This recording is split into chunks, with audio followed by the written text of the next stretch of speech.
I am really excited to be here as your host.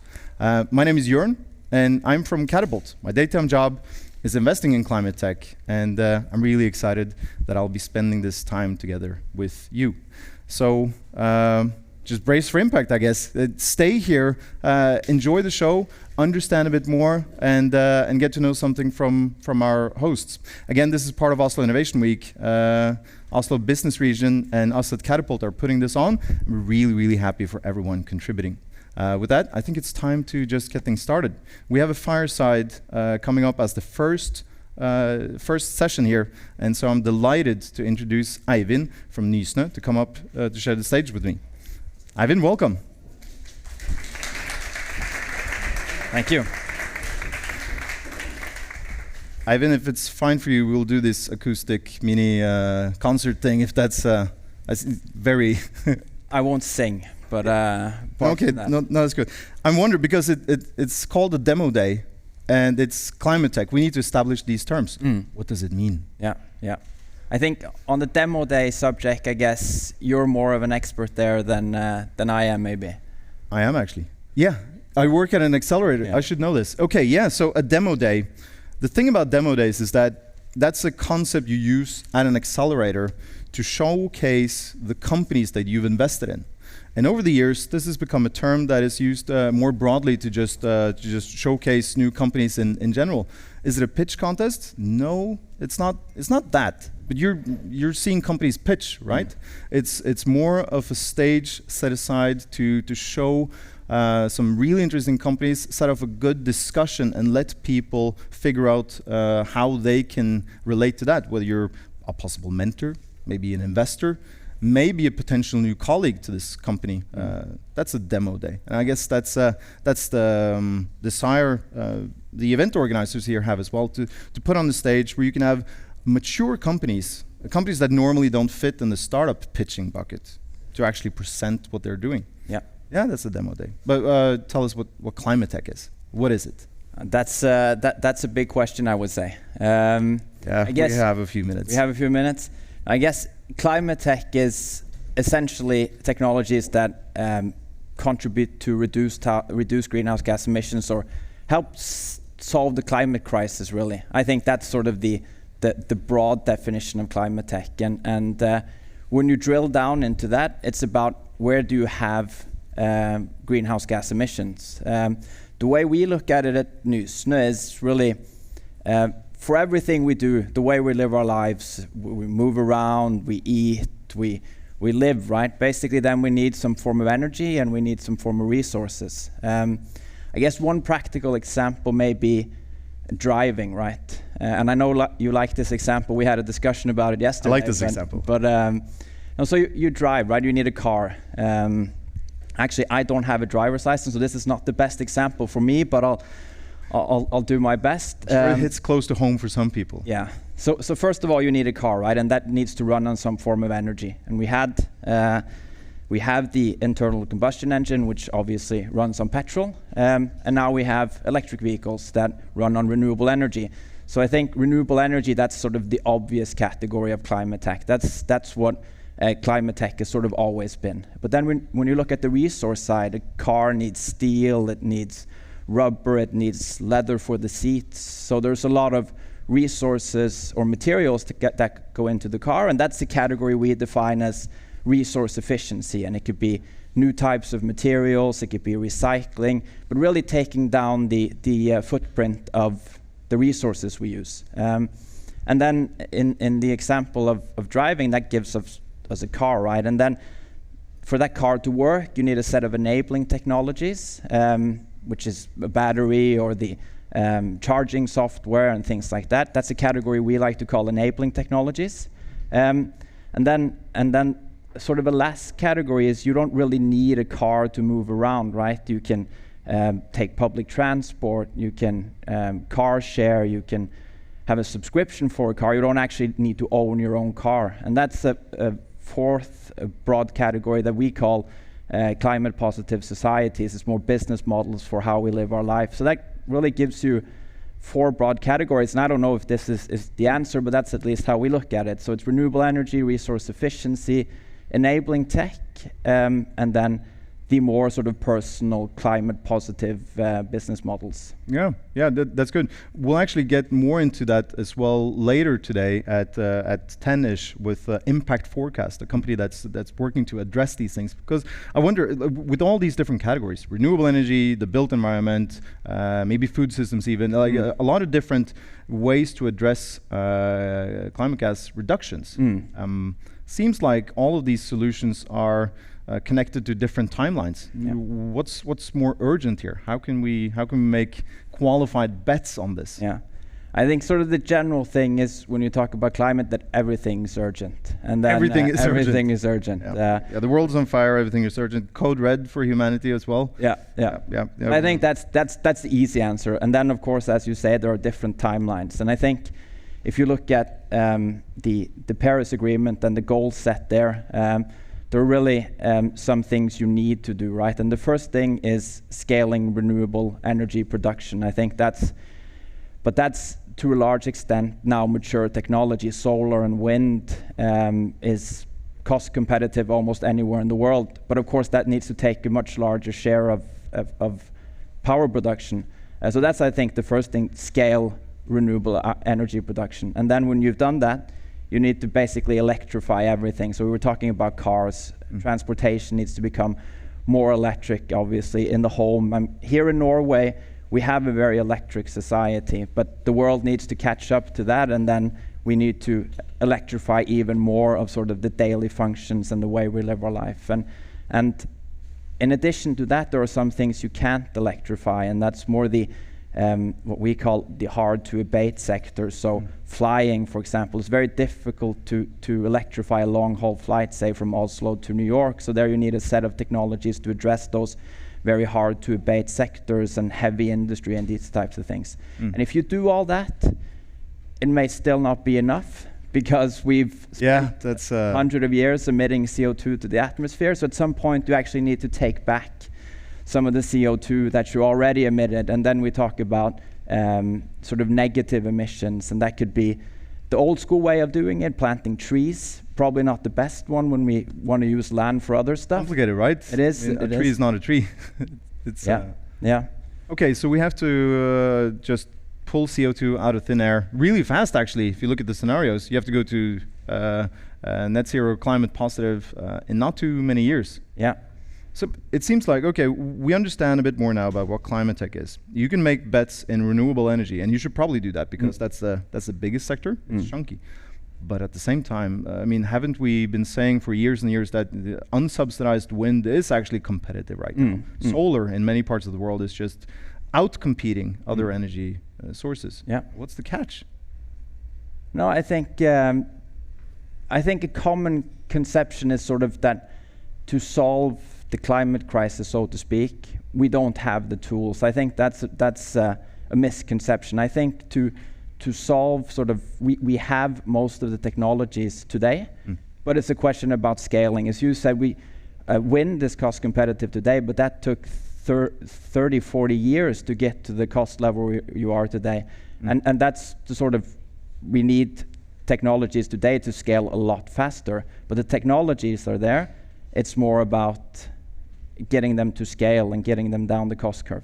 Yeah, I think that's a fair point, because solar competitiveness is actually a really nice exponential development as well. Yeah. It takes time. In the 70s and 80s, nothing is happening, and then, that's the exponential part of the fun part of the exponential. Exactly, but it's difficult. We're actually invested into a company called Larsson that makes wafers for solar cells that go into solar modules. It's actually the only wafer producer left in the western part of the world. Everyone else is in China, basically, because they outcompeted us to a certain extent. But I think being an investor in that company just shows sort of the cutthroat competition and sort of the hard job it is to really scale these technologies, because to be competitive there, you need to cut your costs by 5 to 10% each year to follow the price declines. And that's why solar is competitive, because you have all these companies that have been able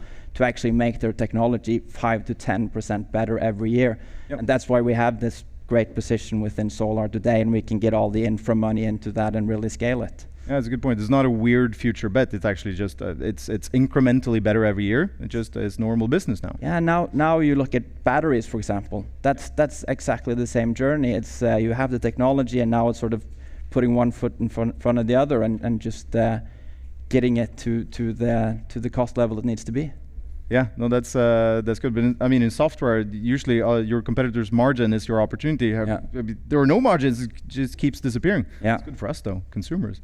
It is. But I think when you mention software, I think now I spent some time talking about sort of the clean tech 1.0 type of investments, the capital intensive stuff. But I think as we started talking about climate tech today is so much more, and that's why it's interesting from an investment perspective as well. There are a lot of software-driven business models. It's not only the sort of capital-intensive stuff. We need that as well, but there are so many solutions today that go into a future net zero society, and that's really a big opportunity when you look at it and you break it down, all the enabling and supporting technologies you need. Yeah, and I kind of have a feeling that when you talk about these different solutions that you need to scale, the type of tool that you use is no accident. Like Nysnø, you're not investing in non-profit organizations. There are no volunteer groups. You are specifically using venture capital and fast scaling companies as a way of getting this done. Yeah, there's something about the speed needed for these solutions, right? Yeah, and that's a big challenge really, because I think if you did this type of, like for 10 years ago, we didn't call it climate tech, we called it clean tech. And then it was more of so it went from clean tech to climate tech, because I think clean tech to a certain extent got a bad rep, because it was a lot of capital intensive stuff, and it took longer than the typical VC cycle, which is 10 years. And those type of business models really didn't really fit into that. So now I think there's a discussion today which is more sophisticated. What type of tools do we need for different type of technologies? Because software type investment, that fits perfectly well. You have all these investors with experience from that. They can scale those technologies in very quickly, right? Because that's what they're used to. But then for the more capital intensive stuff, which we really need today as well, we need to decarbonize shipping, we need to decarbonize long haul flights, all this stuff, and that's maybe longer horizons. So Nysnø is really an organization and an instrument to address that. We can take a more long-term perspective. We always invest with other private investors, so we need to sort of have the market-based returns, but we can allow ourselves to have a bit longer horizon, and I think you see a lot of other investors that take that into account now. Yeah. And I guess these timelines connected to the different industries are wildly different, and you have to understand that as an investor. A software play in renewable energy is different than a hydrogen play, depending on government projects. Large capital tools. Yeah, and I think there's also in that perspective, we used to talk about sort of the valley of death for technology companies, and I think for technology companies, if you look at, for example, the TRL scale, I think you have the instruments and the investors and the capital today to sort of bring early stage technology companies up the TRL scale. But then when you need to make them technology ready, readiness level. But then when you need to scale them from there, when you have a technology that works, but then you need the first of its kind demo plant, and then you need the second, third, the fourth. So these big scale, if it's hydrogen production or things like that, then that type of capital, I think, is still a scarce resource, because it's not really a venture investment and it's not really an infra investment, because there's still market technology risk. So bridging sort of that gap from the new technology when we know it works, but then getting it at commercial scale and getting it down the cost curve, that's where we, I think, even today lack the proper instruments. But again, Nysnø hopefully can address parts of that. Yeah, with a huge budget and some really nice companies as well. We'll be getting into this. And thanks, Ivan, so much. I mean, today we will hear from 9 companies that are addressing real climate problems. And why don't we get into it? To share a bit more about the agenda. After this, we'll hear from 9 companies. There will be a couple of breaks. but 3 companies in one batch now. We will let them first have a video segment to show kind of what they're doing. Then the founder or someone from the company will pitch the company for a couple of minutes, and then we will introduce them to an expert panel. So 2 people addressing and trying to understand and help us all decipher the business model, their market, what are they doing. That's the format. I hope you will enjoy, contribute, make some notes, learn, and follow up with these companies. Ideally, that's what you do at a demo day. If you have something to contribute, let us know. With that, I really think it's time to get into it. So first, we have a video from Spowdi, Fixing Food Systems. Let's take a look. Around 10 years ago, we took on the challenge of transforming smallhold farming into a sustainable and profitable business. We have invented the most energy-efficient, solar-powered water distribution system the market has ever seen. Our solution empowers the 500 million smallhold farmers that produce 70% of what we eat into increasing their harvests significantly. With our solution, they can also save up to 80% of the water when irrigating. They can become independent from fossil fuels, and most importantly, they now have a chance to become profitable.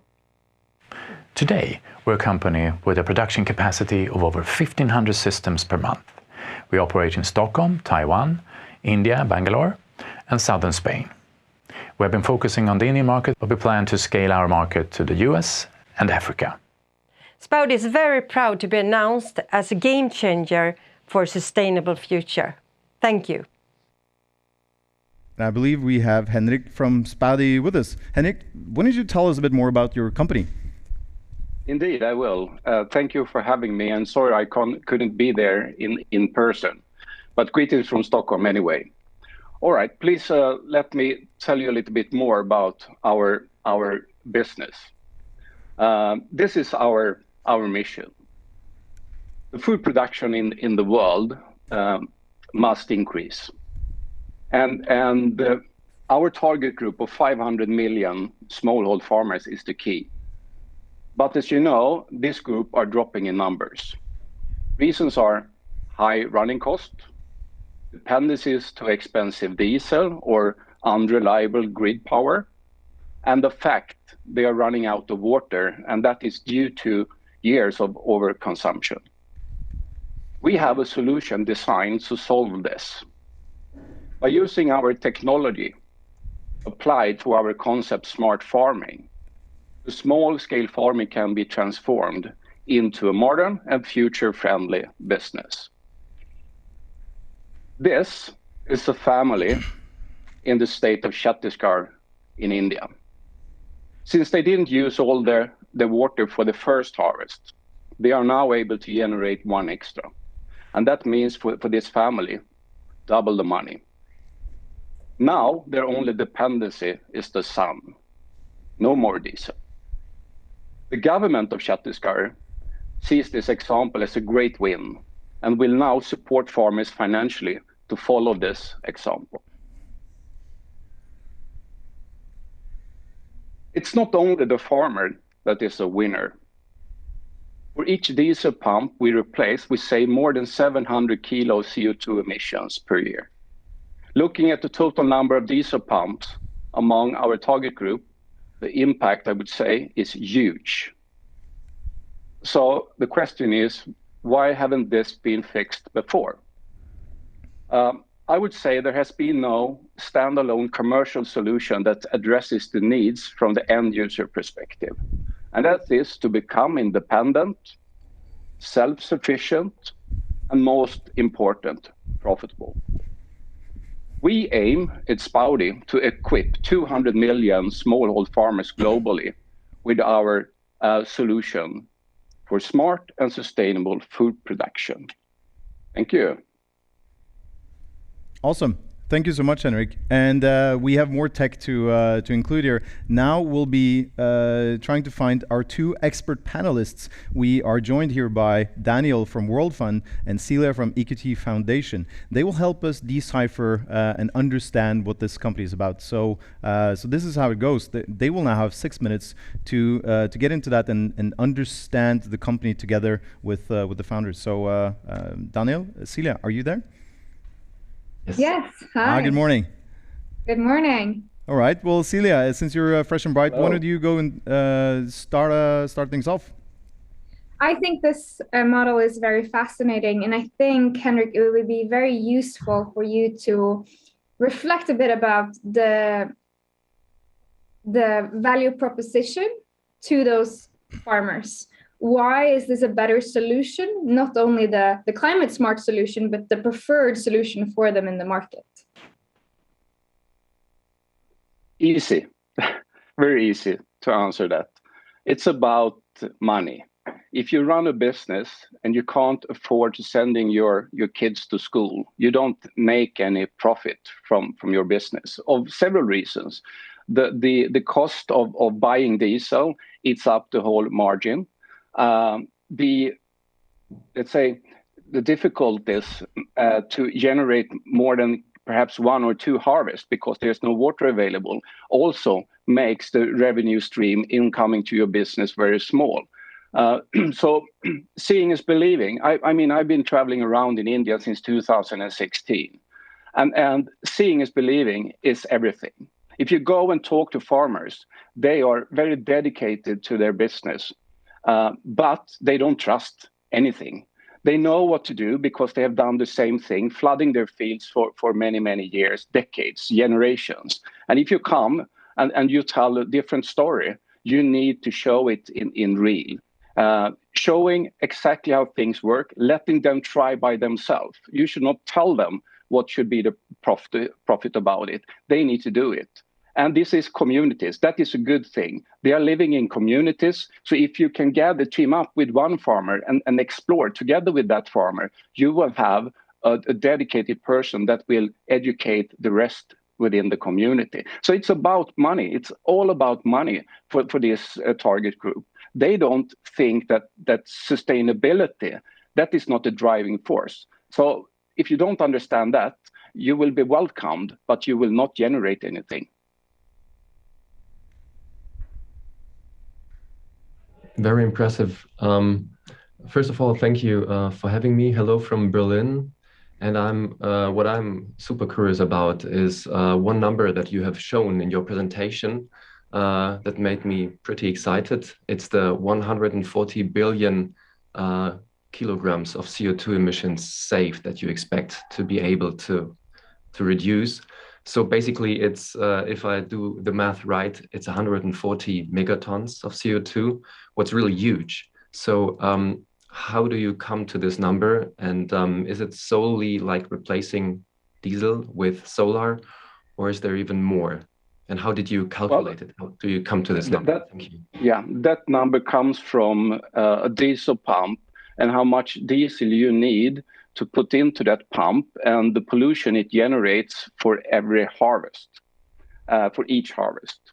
And the diesel pumps are quite big in scale. And the reason for that is because they need a lot of water in a short time frame to flood their fields, which means also the water will, go up in the air instead of down to the earth.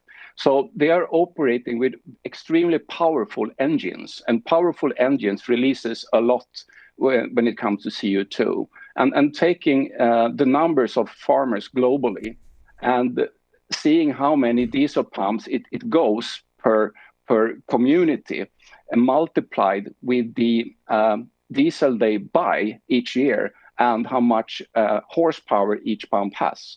You can calculate the number, and that's how we did it.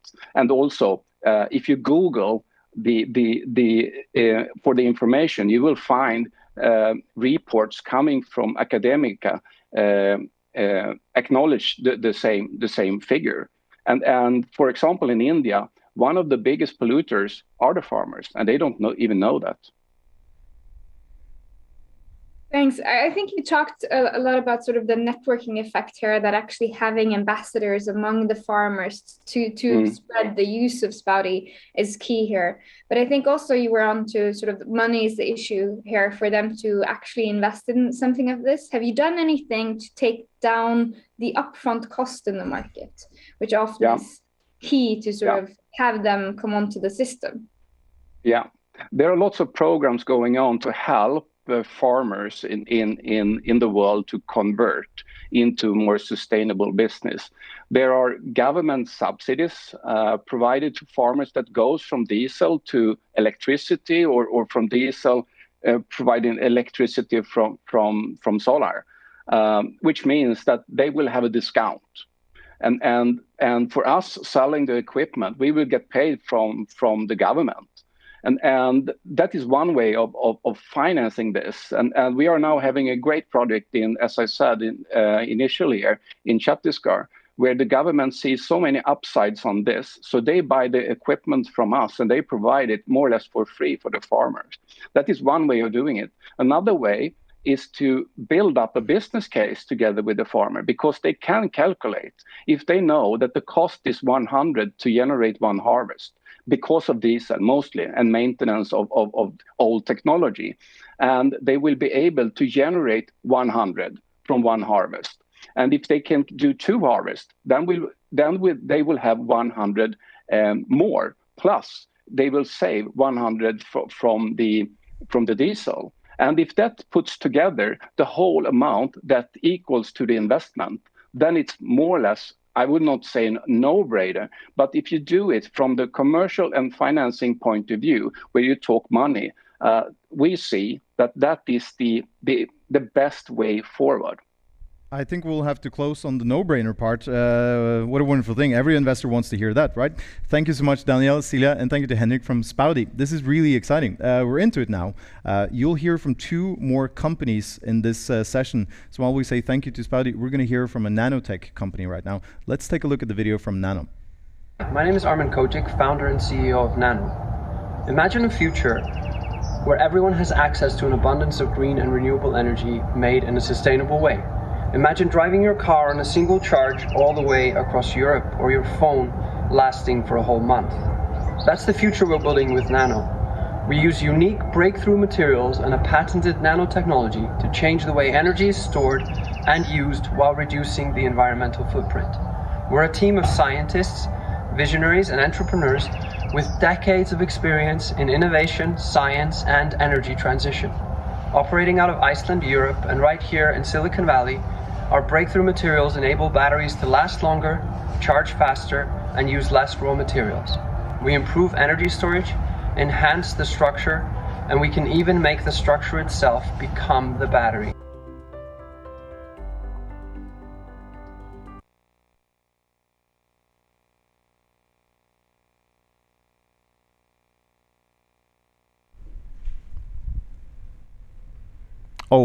That's presupposing we actually have Arman here. Going live from Iceland. Let's hope no volcanoes have... okay, yeah, here we are. Arman, tell us about your business. Yeah, I'm actually calling from Silicon Valley today. So also an explosive place. There's basically so many ways to generate renewable energy, but the problem is storing it efficiently. So we need these batteries that last longer, don't deplete the planet of raw materials, and are really safe for the humans that are using them. And that's where we come in. We're building these unique battery materials using advanced nanotechnology. So think about doubling the capacity of the gigafactory at half the cost, or replacing key battery materials with nano-enhanced materials. And this changes everything. You can have your house off the grid, or the range anxiety in driving your car is reduced, et cetera, et cetera. And it's our breakthrough materials that enable these unique nanostructures, and without changing anything in the manufacturing flow, you can integrate them into the batteries. And the nanotechnology is what greatly increases the size and the surface area of battery electrodes and creates that more efficient energy storage. And this provides that path towards the clean, affordable, and renewable energy sources that can really do their job. And our secret sauce is a patented particle accelerator, which allows us to create these efficient materials and allows for a mass production of nanoparticles in a scalable and cost-effective way. And it brings the technology out of the lab and into everyday products. And to give you a couple of examples, we took a battery that a conventional design of a nickel-iron battery and we maintained its advantages and created a safe, affordable, and sustainable battery using nanoparticles, bringing it up head to head with the lithium-ion battery. And it's the same thing with taking a new approach to storing energy. What if you could put it into the structure? What if you can get rid of the baby elephants in the back seat that are your batteries and turn a structure into an environmentally friendly unit that powers itself? You know, the best battery is the one that you don't see at all. Thank you so much, Arman. We see this future. Yeah, thank you. I wonder if it's time to just bring in the experts. We have Daniel from World Fund still with us, and we'd also like to introduce a new name. Please welcome Inka from Voima Ventures. Inka, are you there? And good morning to you. Hi, good morning. I'm here. I hope you can hear me well. Yes, this is good. Greetings from Helsinki. Take it away. So firstly, thank you so much for the so inspiring presentation. I've seen a lot of companies working in the area of energy and batteries and the whole area of storage. And it's fascinating to see that actually those visions, what we see from the futuristic movies, are actually coming to life. I'm wondering, as an investor, because I clearly see the potential and the impact of your technology, the route to market. Often you need to go for the fastest application to prove your credibility to industrial partners. So could you talk about this roadmap? Where do you see the first fit for market need applications, and then the longer term roadmap as well, just to understand a bit also your technology readiness level?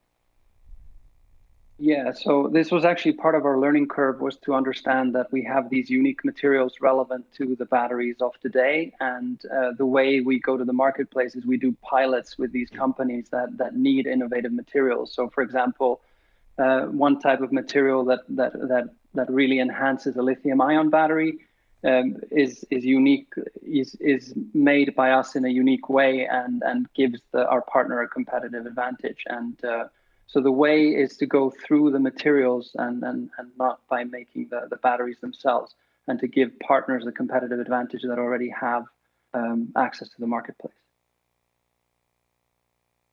So maybe that's kind of the question I would like to ask. First of all, also, like Inka said, really impressive technology, and I think you're really at the right place to make a dent, really improving basically the core of battery. But what is setting you up, or from your competitors? I mean, there's so many companies out there. What are you doing better than they do? Yeah, so the core differentiation is that we are able to create tailored nanoparticles. We're not stuck with one type of material, that we can adjust to the battery chemistry at hand. And we are also in a unique position to mass produce these particles. What often happens is these amazing battery innovations get stuck in the lab because each unit costs $1 million or is not scalable. So the reason companies want to work with us is because we have a path to the mass production and an integration into the manufacturing process as it stands today. So we're not asking you to throw away the gigafactory, we're adjusting to it. And this kind of agility and speed and tailor-made particles is what sets us apart from our competitors. Excellent.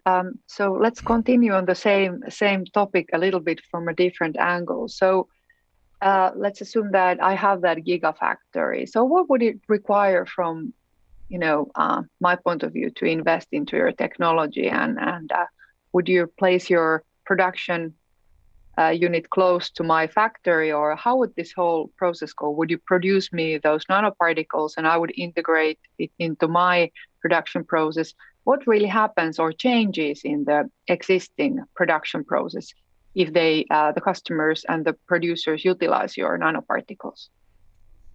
Yeah, so the key here is to align both on input and output. And input is the same size material that the battery factory already uses, what we use as an input material. And then we're basically analyzing with our partners which materials to run through our process. And the way that our particles are shaped and the way they come out of the process makes them unique to blend into the slurries that are already being used within the battery manufacturing methods. So we are able to also move our facilities close to our partners and process the nanoparticles close to them so that we can provide particles on demand as they are needed. So we go for those 3 boxes.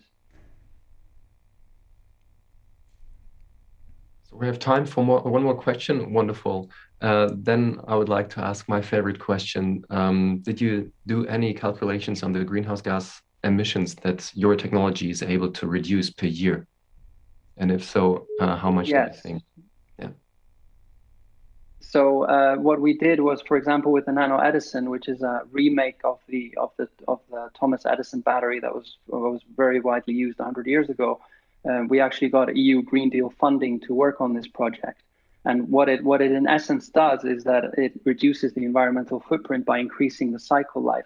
So you can have up to, depending on which metric you use, you can have up to 50,000 tons of CO2 that you're reducing with a certain cycle life going forward. If you look at the structural battery, if you pair it with a lithium-ion battery, you can be tripling the lifetime of the lithium-ion battery, therefore reducing the environmental footprint of lithium. So you can mix and match with these technologies to impact the environment in a big way. Thank you very much. I think altogether it's for sure a few gigatons if you really use this technology in all the batteries and also other areas you could use your technology. I think it can really make a dent. So good luck. Thank you so much, Inka, Daniel, and live from Silicon Valley. Thank you, Arman. That was wonderful. The next one is live from Oslo. This is the last company for this session. First, let's take a look at the video for this company, a food waste solution called TotalCtrl.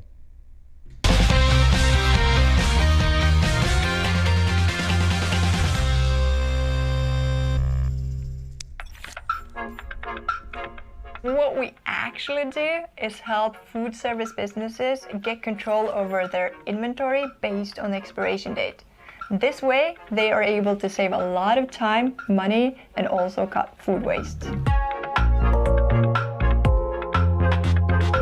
So our technology is extremely easy to use. It's developed together with our customers.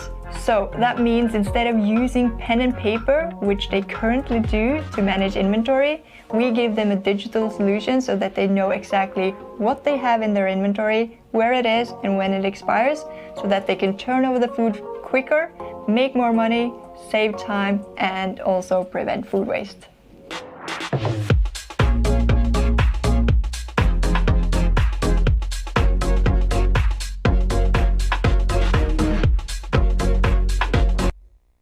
Okay, everyone, please welcome Charlotte to the stage. Thank you. So, my name is Charlotte, and I'm the CEO and founder of TotalCtrl, a leading food waste prevention company. And we're here to revolutionize the food industry.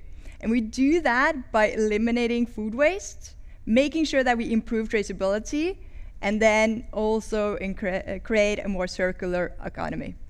So, why do we do this? 1/3 of all the food that we produce every single year is wasted.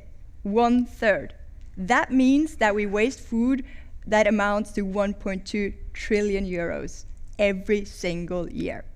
This problem is so big that the EU has committed to halving food waste before 2030, and we're so behind on our target. TotalCtrl is transforming a traditional industry where food is wasted due to lack of control, expired food, products, and inefficient routines. So, what we have done is made sure that we've built an inventory system based on expiration date so our customers can save time, money, and prevent food waste from happening. We have 38 customers without even selling to the market. We've developed a solution together with our customers and proven a result of 35% reduction within using our solution for only 1 month. So we know what we're doing, and we have already received 33 awards for our solution, and our company holds the highest standards of social and environmental impact. Now, that's not all.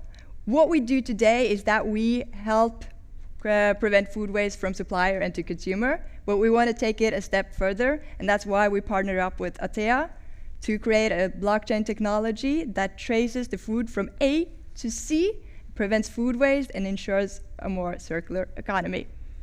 We're now asking for growth capital because we want to scale. Thank you. That's awesome. And we're on the same stage, even. Yeah, it's okay to give an applause for that. There are actually people here. Yeah. Wonderful. Okay, well, let's bring in our experts. We have Cilia, and we also welcome Joel from Pale Blue Dot, from one Carl Sagan fan to another. Welcome and good morning to you, Joel. Hey, super nice to be here all the way from Malmö, Sweden. Hi, Charlotte. Super good pitch, and also super important problem with large percent of GHG gases and emissions and $1 trillion. So I think it's an awesome space to be in. And of course, you can't solve if you can't measure what you're wasting. You mentioned 1/3. We have one third is wasted of food. How much of that happens at the restaurants, and how much of that is the supply chain? Thinking about both the solutions you're working on right now. So it's different in regards to global numbers compared to EU numbers, but if you look at like the entire value chain, you will see that about 12% in the EU is from the restaurant market, and then it's more like 30% in the global scale.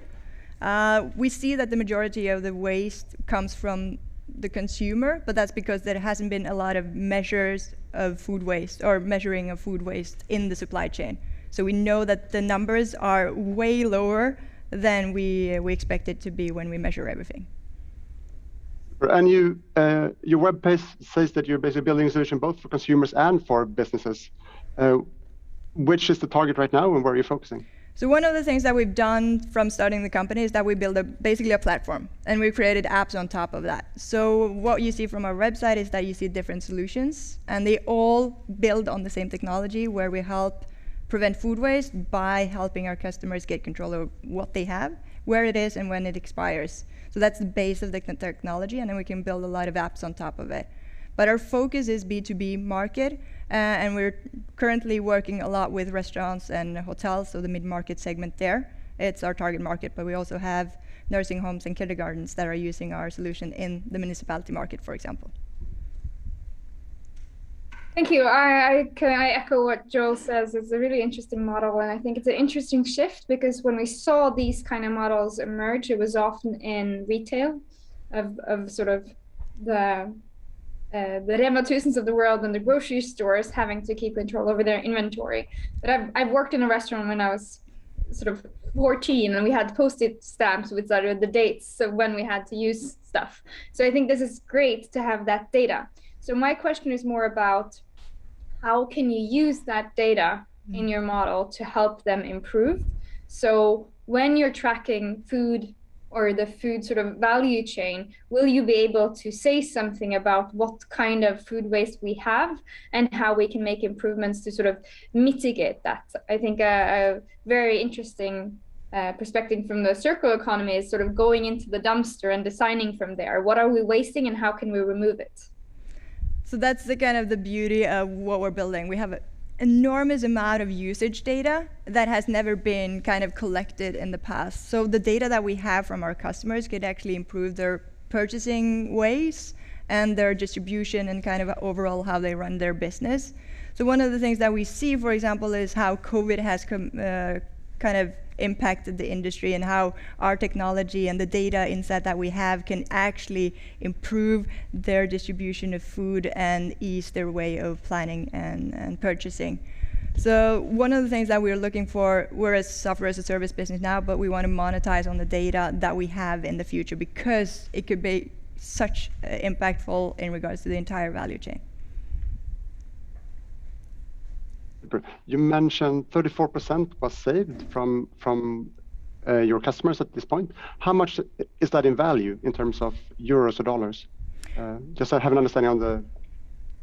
Yeah, so it depends on the customer, of course, but if you have an average restaurant here in Norway that has 10 to 20% food waste, we would be able to save them about 10,000 euros a month by using our solution. So it depends on the size of the business, of course, but those are the numbers that we have this far, so it's amazing what you can do with prevention tools. That is awesome. And if you would look 5 years ahead, your vision of what, if everything goes well and you continue growing this, where will it be in 5 years, and how big impact and how big will the company be? So the goal is, of course, to eliminate food waste and make sure that we have no more food waste, so that the industry is more circular. But one of the things that we are doing now, together with Atea and a lot of leading industry players, is building a technology, a traceability technology using blockchain as a tool to make sure that we can utilize all of the data within the value chain. So we have a niche area of food waste and optimizing inventory, and we want to be the kind of the leading player within that field and connecting with other good players that have other technology that we can just scale upon. So we want to eliminate food waste, make sure our customers are more profitable, and of course, as a business, we want to scale globally. Very cool. In your system, when you're helping a restaurant plan to sort of order their food items, does it say anything of where it's traveled from or the CO2 emissions of that sort of food, of using that kind of food versus some other foods? So currently what our system does is it traces the food from the supplier and to the consumer. And the next step now is taking it down to the farmer. And then we would be able to have kind of that certification of where the food is from, so that you can be in a restaurant and scan a QR code and look at where the cow is from and what the name of the cow is and so on, just to get all of the insight that you need in order to make smarter decisions moving forward.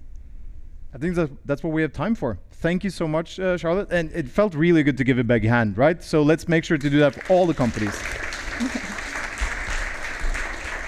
That was nice. Yeah, the things you forget when you're at a computer, and I forget that too. So thank you everyone for having followed us for this part. In the next session that begins at 10, we'll hear from Bram at Impact Forecast along with 3 companies. I hope you will join us. Take 10 minutes to reflect on food waste and nanoparticles. All right, see you in a bit.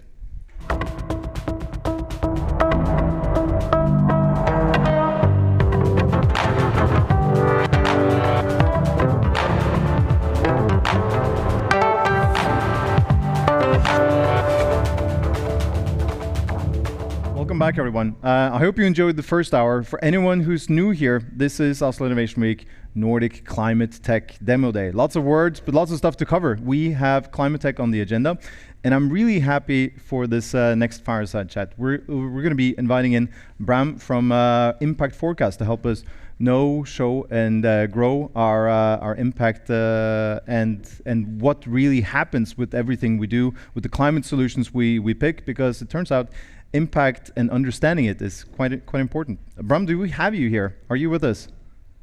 I hope I am. Yeah, I can certainly hear you, and I can see me on your screen over there. So yes. Everything is good. Okay. Well, good morning. So tell us first, please. Why should we assess our impact? Why is this a thing? If you don't measure it, you can't improve it. I think it was just said before the break, and environmental impact especially is something that's quite unintuitive. There's a lot of bias and prejudice about what is and isn't sustainable. And if you are in business to make an impact, it serves you well to take a real analytical approach to figure out what's true here. Okay, so your business is assessing the impact, the real impact. I sense that there is something implicit here. Maybe that people are not generally aware of the real impact of things. I guess you have an opinion on this. What do you think, Bram? Yeah, exactly. So we don't assess the environmental impact of our clients, but we help startups to do self-assessments, because that's much more scalable and also more affordable from the startup's perspective. And indeed, sometimes a team is surprised. So they have an idea which really sounds sustainable, but if you do the maths, then actually it falls apart. And we do this very early on, so it's in time for these teams to make a pivot, to change their ideas, to keep below certain limits, etc. But that it's unintuitive is an important point that we make with our workshops, and that you can see also in the results that we have with our startups. Okay, so your business model is you get the data from companies, you help them self-assess, right? Yeah, exactly. So we make this scalable by providing self-assessments, so startups can do their own work, but then offer on-demand impact expert services, so you can also get the opinion of an impact consultant, but when you have already done a lot of preparations. So this takes us away from the, let's say, from the traditional way of hiring experts, consultants, to find you the data and make you the calculations. This is complicated, and that's why it's often left out too long, right? And impact forecast comes in to make this easier and accessible to the startup immediately with scalable service formats. Yeah, I get the feeling that it is something that maybe you take for granted. Okay, so you do something in renewable energy. Well, it sort of goes without saying that that has a positive climate impact, or maybe you do something for transportation. But the truth is somewhere in between. There are a lot of nuances. Now, I was told by you in our prep not to speak about EVs. We should not touch EVs because it's complicated. Do you have any examples of other complicated industries or things that will take a lot of time to get through and unpack? Yes, definitely. So EVs and also hydrogen, blue versus green, are among those very hairy topics where there's a lot of ifs, ands, or buts. But lots of passion there. Yeah, exactly. So the problem there is, are you assessing with a reductionist view just a single part of the system, or are you looking at the entire system? And some of these systems are just too large and too complicated. But for a startup and for an investment decision, we can bring it down to something more manageable. So as an example of a difficult decision to make, I could ask you, which would you invest in, right? So here's two companies. Consider that all of their aspects are the same, apart from this piece of information that influences their impact ROI. So to make maximum impact, should you invest in a fashion brand that spends a share of its profits to plant trees? So they make clothes and also plant trees. Or should you invest in a fashion brand that cuts trees for the production of its clothes? So they chop up these trees and actually make clothes from trees. Where would you go? Oh, I sense this is an embarrassing question, and I hope everyone can just marinate in the in everything that comes from this. But I think there's a lesson here to be learned about. I mentioned this with Eivind. A tree is not a tree, right? And you actually have to cut some trees. And please help me and tell me that I'm onto something here. Yeah. So you're going for? I'm going for the company that cuts trees because fashion in itself is so deeply unsustainable. So you're looking for other effects. No, you're correct. I would also advise to go for option 2, or actually when you do the maths for these business models, there's a lot more to say for option 2. Firstly, I think because cutting trees, the tree is hiding the forest, in the sense that if you think about a single tree being cut, that sounds like deforestation. So public opinion, public wisdom holds that we shouldn't do that, and instead we should be planting trees. But a production forest can be 10 times as good as a carbon sink as a normal forest. So when you cut down the trees, you make space for new trees, and you lock the carbon into the soil and into products. And these products could be, for example, fashionable items. So you lock carbon in society. It ultimately releases if you incinerate this material again, but not the portion, which is the majority of the carbon that is locked still in the forest floor. So that is a much better option, and doing anything with a share of your profit sounds completely like an afterthought. And I think companies should be striving for sustainability in their core processes that drive their value and that make their products. Yeah, that sounds about right. If it's not core, it's probably not very important. But it's counterintuitive, I think, because a lot of people, most people don't have any experience assessing models like that. And we think that, okay, if you save trees, then that must be a good thing. It sort of reminds me of the whole, dare I say, plastic straw debate. I don't know if that's like EVs not to be touched, but it's certainly an example of public policy and misguided attempts at something, with good intentions, right? Yeah, for me, it was really odd to see that debate around the plastic straw unfold, because at that time I'd been using for years a Danish and very famous study about the life cycle assessment of plastic bags that proves that even a single-use plastic bag can be more sustainable than a cotton bag. And then this initiative comes in to ban plastic straws, which weren't even like a major contributor to a real problem. I think plastics are getting a lot of bad flack, but if you think about all of the applications where we use plastics, there isn't a better material impact-wise. So it's still the best choice for wherever we are using plastic. It's just stupid of us to throw the stuff in the ocean, but it's also stupid to throw anything else, any replacement, into the ocean instead. So the problem is not the plastic, it's how we treat it. Yeah, this is a deeper issue about human behavior, I sense. It's hard. It's hard. Plastic bags are fine, and cutting trees is good. I mean, it seems like our intuition is failing us. We have a hard time assessing larger data sets. I wonder if this has a consequence for us to determine policy, like for bigger things. Look at the things that really move numbers, renewable energy, or investing in that, or figuring out policy that will really help this move forward to give us climate action. Exactly, and that's where our clients come from. So we help startups, but we do this for clients like Climate Kick or Planet A. And Planet A is a venture capital firm that only invests in startups or business ideas with proven impact potential. So that's the realm we work in, and there it's already understood that this is unintuitive. And the effect that you would see for startups is that instead of verifying impact very late, when you also can't change a lot, you have this internal compass to navigate towards positive impact. And I do wish we had similar instruments for policy making. So we can do this now for large organizations that incubate many ingenious projects. Whether we're going to also achieve this on policy is up for debate, but we are working on a project.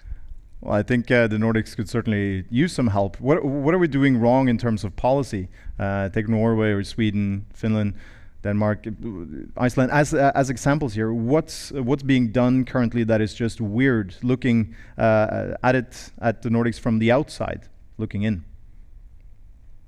I'm not sure about the policies in the Nordics. Sometimes you hear something, a slither of information in the news, and generally coming from the Nordics, that's positive, I must say. I'm more focused on European legislation because I live in the Netherlands, and let's say the political will for sustainability is deplorable. So there's a lot of innovation. There's a lot of good work at universities in the Netherlands, but I'm looking towards Europe for policy instruments, and that's where I can see a lot of real insight, the Green Climate Fund or the EU taxonomy. There's really, I would say, our policy instruments are moving in the direction of quantified climate and other environmental impacts. Yeah, and I think that hits close to home for a lot of people that are in this room and watching as well. We tend to believe in supporting companies that have concrete solutions. At Katapult, where I work, we have an impact assessment framework. We try to figure out if the company is fundamentally impactful from the beginning, because it's really hard to do as an afterthought. But then I wonder, all the solutions we try to finance, well, they will take time to scale. And all the large corporates, well, it's really hard to turn them around, but it's going to be really important, no? I mean, how's your work towards larger companies that can really have a huge impact right now and not in 5-10 years? I would say some of the large companies that aren't turning to sustainability will phase out of our economy in place of more innovative companies that have seen this path earlier on. So I think a lot of companies that are now small will replace those that are currently big. And also, large companies are made up of many small teams. So in R&D teams of multinationals and evil corporates, there is still a lot of good initiatives from engineers trying to do things better. So we can work with those teams in their efforts to make positive impact claims.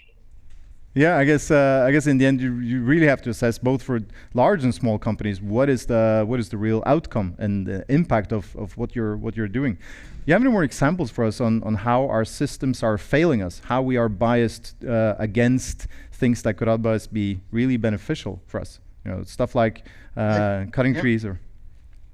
Yeah, I think so. I have this question, which is: should you invest for the best ROI? All things the same, apart from that, one is a carbon utilization project in centralized greenhouse food production. So imagine a greenhouse. We grow food there in a centralized way, and we pump carbon into that as a way of carbon utilization. So this has a source, this carbon somewhere else. Or option two, a farm to fork franchise that's repeatable. So it's local, but you can do it in any region.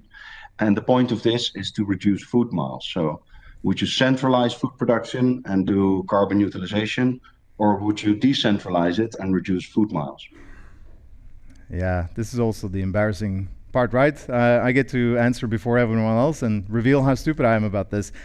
But I wonder if... That's impossible, Jørn, because I made this question so that both sound credible, right? And if you get it wrong, it's because of prevalent ideas here. So. Oh yeah, no, that's a good point. Well, I think that miles traveled is really important, but it's really hard to grow avocados in Norway as well. So let's say we want to consume avocados, then we have to accept that, and it's much cheaper to grow centralized. So I wonder if the centralized approach, even including transportation, at least with an electrified path, can be the better option. Yeah, I'll go for that. Yeah, I would say so too. So the general wisdom is that local and more fragmented is more resilient and more back to nature or cute or something. And I don't really see the quantified arguments here, right? If you look at centralized industrial systems that are on a massive scale and makes a lot of people uncomfortable about animal welfare, for example, but these systems are much more efficient in terms of their energy and material use.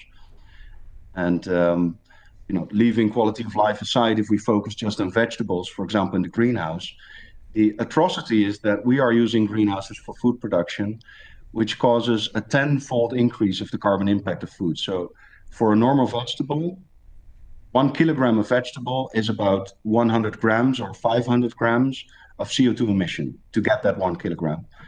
But if you farm the same vegetables in a greenhouse, you can boost that by 10 times, right? So you can make it 10 times more impactful. And this is where a lot of our food is coming from, and it's determining a lot of the impact of the food. So this is not just a big problem, it's also a huge opportunity because these greenhouses are already centralized. And near where I live, there is now a network to connect Botlek, a petrochemical industry, with the Westland, which is a greenhouse centralized system.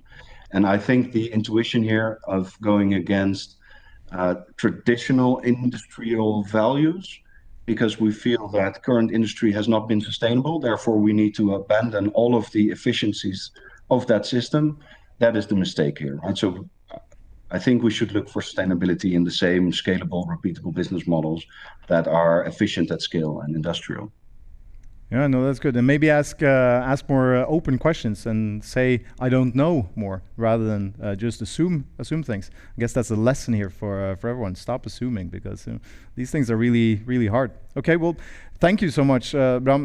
This is a valuable lesson. I hope everyone took something out of this, and that don't assume that you are having a good impact just because you say you do. You have to actually do the hard work. And with that, we say thank you so much, Bram. I hope that you'll join us for the rest of the program. We'll get into a few more climate solutions now in this session. And the first one up is a food systems play called Agreena. And I'd like us to take a look at the video. So let's go to that. We are Agreena, a Danish ag and climate tech company with a mission to enable economic and climate sustainability across the agricultural ecosystem.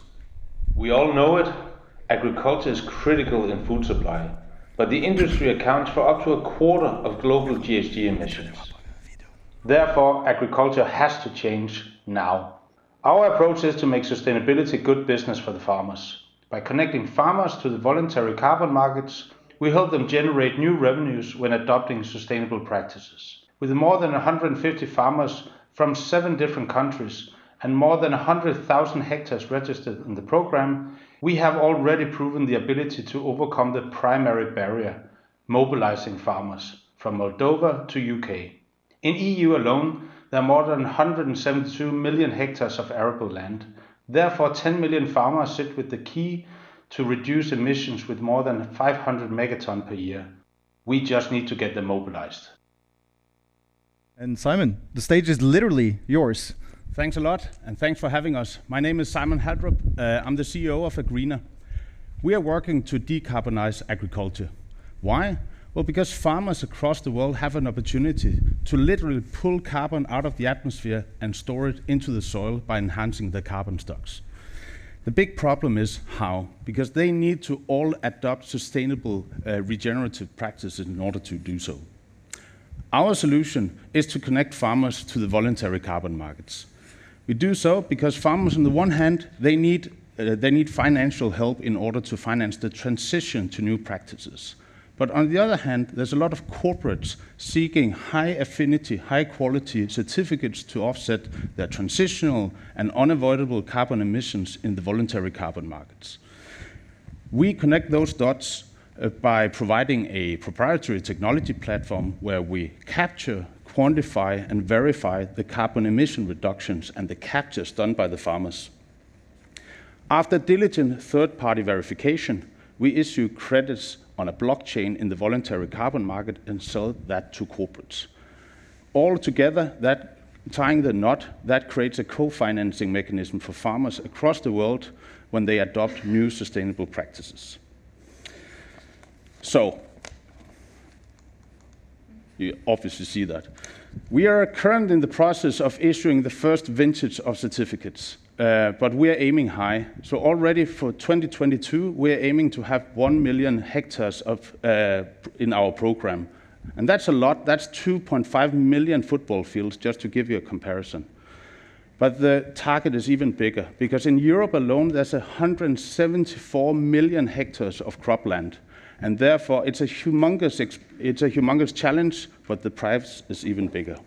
Finally, we put together a team of currently 34 people, ranging from deep agronomic experience and expertise to modelers, carbon PhD, and proven commercial growth hackers, all connected in a mission to decarbonize agriculture, straight from our office in Copenhagen, Denmark. Thank you. Wonderful. Thank you so much, Simon. And let's welcome back Inka and Daniel to help us understand the company even better. Yes, thank you. Very inspiring presentation. Thank you so much. And the whole, let's say, emergence of CO2 trading has just happened very quickly. Yeah. We can all learn from it in a way. Sometimes regulation has a huge impact on the demand and supply opportunities. I think telecom liberalization was about that. Now, same applies to emissions. One thing which I see as a bottleneck in your model, and I'm sure that you have a solution to that, is how do you do the third-party verification scale-up? So what kind of data sources do you use? Are you dependent on third-party consultants? And also the fact that it's a bit of a jungle out there. So what is really reliable data and what is not? So could you address this topic, as it's very important for your corporate customers going forward due to their credibility and investor expectations? Absolutely, and it is key. So scalability is core of our model. That's why we have taken in farmers from 7 different countries just in our first vintage to actually ensure that scalability. We use a bunch of different external data sources to verify the adherence of the practices by the farmers. That includes a lot of satellite imagery where we can verify the biomass buildup. We use climate data, we use local data, and we use generalized data. All in total, that we can ensure the alternative of going out in each field and doing soil samples, because that doesn't scale. We use a lot of soil samples to calibrate our models, but in order to make this scalable, we build it all on data and models. Then the other side of the MRV, or the verification process, is to ensure that this lives up to the best standards. So we have it's both an element of using the blue chip verification indices. We use Norske Veritas as our third-party verification, because that's a renowned name recognized by corporates, but at the same time adhering to the leading practices and methods, including ISO standards and other methodologies. Thank you very much. Also, again, very impressive. And by the way, also this demo day is rich on different models. I'm pretty impressed to see so many different startups from the Nordics doing climate tech. So my question to you is also, again, many competitors. I know a few of them in Germany. And I think Germany is a huge market here. How do you want to conquer the German market? Yeah, German amongst so many others. We actually have quite a lot of focus also on the Eastern European markets. That's the grain chamber of Europe, if we look at it. But everywhere we go, our main differentiator is to put the ability and the technology in the hands of the farmer. There's a lot of different plays that has a great overarching marketplace, but actually putting the technology to make it simple and adaptable at the farmer level is key. That includes integrating with a lot of farm management systems. It includes actually making this realistic to the practices that works at field level for the farmer. So those are some of the key elements to get scalability. Further, it's a partnership strategy. There are 10 million farmers in Europe alone, and therefore, in order to put this technology in the hands of the farmer, it's a distribution strategy built on partners, and that's what we're executing. What experience, if I'm allowed to ask another question, do you have with onboarding farmers? So are they, I know that they can be hesitant, so how do you convince them and make them clear that they are benefiting from your technology? Yeah, it's, as so many other changes, it's a matter of advocacy. So we target some of the leading farmers in each community to kind of pave the way. That's generally how we approach it. We also, beyond the financial barrier, there's a huge knowledge barrier for a lot of farmers. Regenerative is a completely different practice to the one that they've been practicing for the last 100 years. And therefore, working with advisors and building learning resources directly into our technology platform in order to make it distributable is a key element.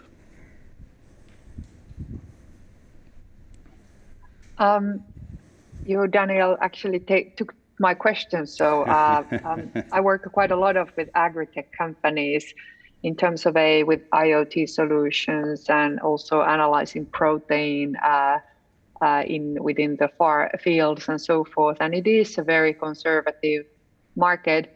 Of course, we've seen what mobile phone empowers. Everyone globally has a mobile phone, and if you can bring that data measurably for them and onboard them efficiently, it is definitely a competitive advantage. But in terms of a competition, this is a topic I'd like to understand a bit more. How many CO2 marketplaces you see now emerging, and what really makes you unique? Because at least I see a lot of momentum around this area, and you need to be very fast in order to build your supply and demand. No, I agree. So let's make it brief. I think we see a lot of marketplaces popping up. Our key enabler is actually to produce the supply. The demand is exploding here, but the key differentiator is actually not trading the CO2. That's the least part of it. It's actually enabling and building the credits that has the right affinity, and that's our main focus. I think that's what we have time for. Thank you so much. Thank you. That's true. We do get into a lot of different companies at this demo day, and it's also with a bit more mature companies that you normally see. So I hope you make the most of it. Try to learn, and as usual for a demo day, if you have something that can contribute to the conversation later, reach out, send an email. It's not that hard. If you can contribute something, you know an investor, you know someone who really needs to work for or with this company, that's your time to actually do that. With that, I'd like us to take a look at the video for the next company. Let's see what Geyser Batteries is about. Hello, we are Geyser Batteries from Finland, and we exist to enable electrification that is safe, sustainable, and durable. We represent a novel electrochemistry and manufacture batteries for heavy-duty applications, such as power grid stabilization, heavy machinery, and marine sector. My name is Andrei Shigaev, and I'm the CEO and co-founder of the company. Geyser Batteries was established in 2018, but our R&D team has over 25 years of experience from energy storage sector. It is diverse, energetic, and supportive, and we come to work every day because we want to make an impact and take charge of the future. Hello, I'm Stefan Strohmeier from Germany, and I'm responsible for sales and product management. Hi, I'm Daria Hedberg from France, and I work as a business development and ESG manager. Hello, my name is Anu Rousku. I'm responsible for marketing and business development, and I work from our headquarters in Helsinki, Finland. And good morning to you, Stefan. I'd like to take a couple of minutes to tell us about your business. Yes, absolutely. So you've met the team. Allow me to explain what we actually do in a little bit more detail. So we manufacture durable, safe, and truly sustainable power batteries, because energy storage is, in general, is the key to a robust energy transition and CO2 neutrality. And a high-power device, in particular, solves many problems the energy transition holds and therefore functions as an enabler for other sustainable technologies. So for example, we can have an immediate and direct impact today as a power component in a hybrid system, a genset, or a hydropower plant. But we can also have a indirect impact and provide extreme charging power for opportunity charging infrastructure, or we can boost renewables by stabilizing grids and microgrids. And in the future, we can actually enable hydrogen fuel cells, which lack power, which we can provide. And our R&D team has worked for over 30 years in various energy storage technologies, and our current technology, the Geyser Battery, is the condensate of this experience. And now we're combining the power of supercapacitors with up to 5 times the usable energy at a much lower carbon footprint, 74% lower, in fact. And in the lab, we have shown that it can be charged over 1 million times. And now it's time to prove ourselves in the field. We have a number of pilot projects lined up coming in the next 2 to 3 years. And in order to provide the required production capacity, we are planning an automated pilot assembly line in Mikkeli in Finland by mid of next year. That's the purpose of our upcoming A round funding. And the automated cell assembly process itself is currently being developed, and it works. And the pilot production line in Mikkeli is going to give us access to 100% renewable energy for manufacturing. And in the future, we're going to add a global licensing model to our product offering. And the technology is perfect for it. It's low capex. It's only commonly available materials. So it's perfect for local manufacturing in remote and developing countries. Wonderful, Stefan. And please welcome Joel and Cilia to help us make this conversation even better. I hope so. Thanks. Thanks, Stefan. Great presentation. And super important area where we have, looking at the graph of EV cars coming and electrification of vehicles and volatility in energy production, keeping energy is going to be super important. You mentioned that you have 1 million charge cycle. That is a huge number compared to what we see today in lithium batteries, for example. Yes. In what sectors are you better, and in what sectors are you not better compared to the lithium batteries today? Yeah. So let me start with where we are not better, because that's such a short list. You mentioned EV cars, so electric vehicles. Our technology is not the purpose. It's not the purpose to get 1,000 miles of range out of an electric vehicle. But where we are better is every application which needs a lot of charge and discharge cycles, peak shaving, for example, stabilizing grids, which indirectly, as I mentioned in the pitch, indirectly we can boost renewables by making it easier to integrate them into very unstable grids today. All this can be improved. For example, hydropower plants. It's a perfect match with our technology. So it's not so much the range we want to go for, because there are a lot of applications, a lot of technologies out there already. But for this high power, high frequency, and ultimately low total cost of ownership applications, we are perfect for it. I hope that answers your question. Yes. Yes. Very good. Very interesting as well. I think what we see with your type of model is often that they're very capital intensive in the beginning, doing pilots, proving your case, and that it's also capital intensive to scale up. And you mentioned that this actually could be locally produced and licensed. Could you take us into your decisions around business model for this area? Yeah, so to do so, I need to explain a little bit more why it's so perfect fit, because that helps us also in the go-to-market today, right? So our plan is to, we've proven it in the lab. We had some smaller installation in customer applications, and now we're going for pilots in a larger scale. And to do so, the hurdle is actually fairly low, because our capex requirements for production for those batteries is very, very low compared to others. And there's many reasons for that. First, it's the material. It's very cheap material we're using. We're not using any conflict materials or anything like that. We do not use organic solvents. So the majority of the material is commonly available everywhere on this planet. So there is a very low dependency on other countries, right? So in principle, everybody could do that. The second one is the capex. we do not have any drying processes in our manufacturing process. So when you're looking at a supercapacitor manufacturing site or at a lithium battery manufacturing site, most of them, 98% of them, are actually slurry on the electrode, and then there is a drying oven of 30, 40, 50 meters long just to get the solvent out. That is very intense in energy. That is very intense in capex, and it also takes a lot of time, and it's also very expensive on the OPEX side. All those things do not exist in our technology, and that's why it's easy or fairly easy to get to market, to set up a production, and therefore it's perfect for licensing model, because that could be produced all around the globe. Like, for example, the only battery where you can find local production today is lead-acid batteries. It's fairly simple. It's been around for a long, long time. And the production process itself from our battery type is not that different to what is existing already. And therefore, there is infrastructure, even in very remote countries, in developing countries, where they can, with a very, very low investment, produce their own batteries at some time.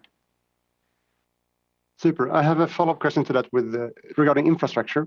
So we're seeing a lot of build out in the world right now regarding recycling stations in Europe, for example, and battery factories. And there's a lot of software players coming in trying to analyze batteries, and BMSs trying to control batteries. How much of that will work with your batteries, and how much needs to be adopted? So the production process itself, so the cell assembly itself, that is unique. So that is something we have to do on our own, right? We're doing that right now. So that's the work we're doing today, and next year we're going to implement that in the production facility. That's unique to our technology. That's our own thing, because we're kind of just stacking sheets on top of each other. We're not creating cylindrical cells. Everything else, from BMS, for example, if you have a very flexible BMS, that can be used in our technology itself. So we do not have to reinvent the wheel for everything. When it comes to recycling, for example, when you look at we do not have cylindrically wound cells which are encapsulated, insulated, and so on, and then have to be maybe welded together with bus bars. We can just simply stack cells on top of each other. It's very, very simple mechanical process, and they can also be separated very, very easily mechanically. So in terms of recycling, we haven't recycled much because we haven't. The product is not out there for long, and it's actually a very long-lasting product. But we expect recycling to be much, much simpler than with any other technology out there at this point. Stefan and Geyser Batteries, I think that's it. Let's give a big hand. Thanks, everyone. Thank you so much. And for the final company in this session, we're going to be addressing construction waste. Let's take a look at the video from Material Mapper. Hi, I'm Sander. And I am Eva. We are Material Mapper. We are reinventing the way you think about construction waste. We're located in Oslo, Norway. And even though we founded the company only 1 year ago, we have already grown from just 2 to 7 people. What's up, guys? I'm Carl Frederick. And I'm Emma. And even though we're split between 3 countries, we still are kind of a small family. And we all have the same goal, and that is to save the planet. And we're going to do that by repurposing all the building materials. One after one building, we're saving materials, and we're making a positive impact on this planet.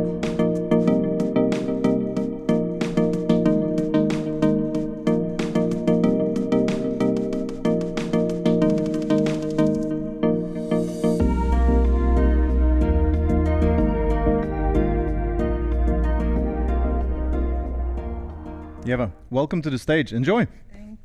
Thank you very much.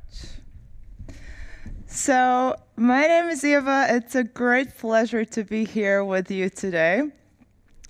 What you just saw in the video, that is my startup family right now. But this is my actual family and my first startup team, and our very first sustainable house project.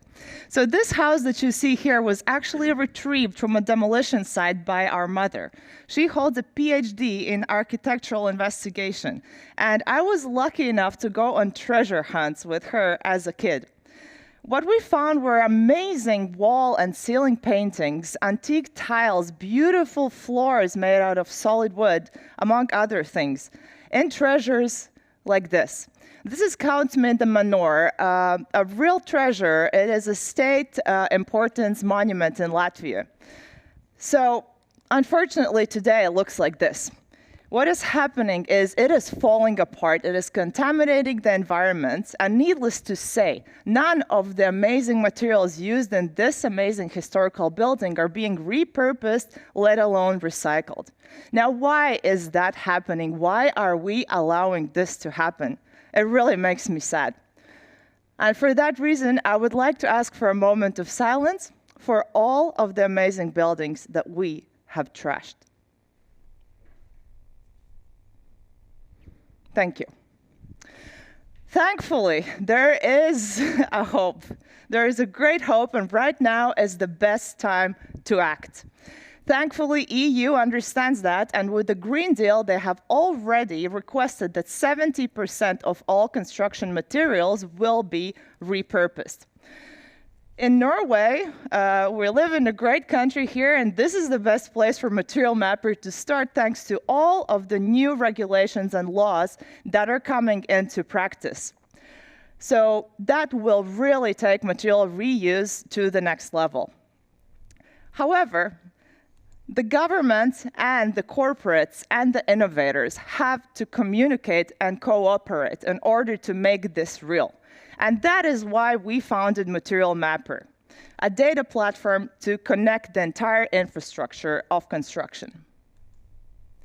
So the Material Mapper platform basically tells you what materials, what quantities, when, and where will become available for reuse. This is how the platform looks like. We already have paying customers, which are some of the largest industry players in Norway currently. And with our overview, advanced search tool, and data chart, we help them find exact information on all buildings and all building projects that are coming up within the next 5 years, city by city in Norway.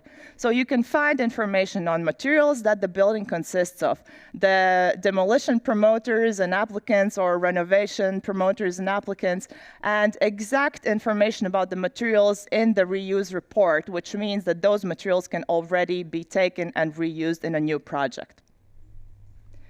So currently, this is a great opportunity and time for investors to join us on board. So who wants to join me on this treasure hunt? Thank you. Thank you. I guess a moment of silence during a pitch, that's a power move. So that was pretty cool. Let's bring in the experts.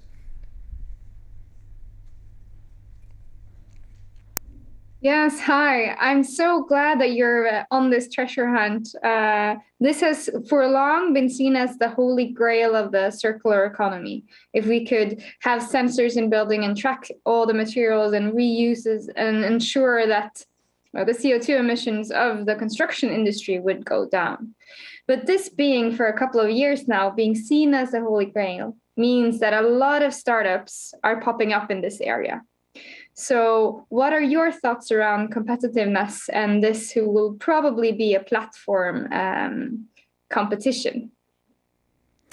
Well, what I see here is a brand new industry that is entirely untapped right now.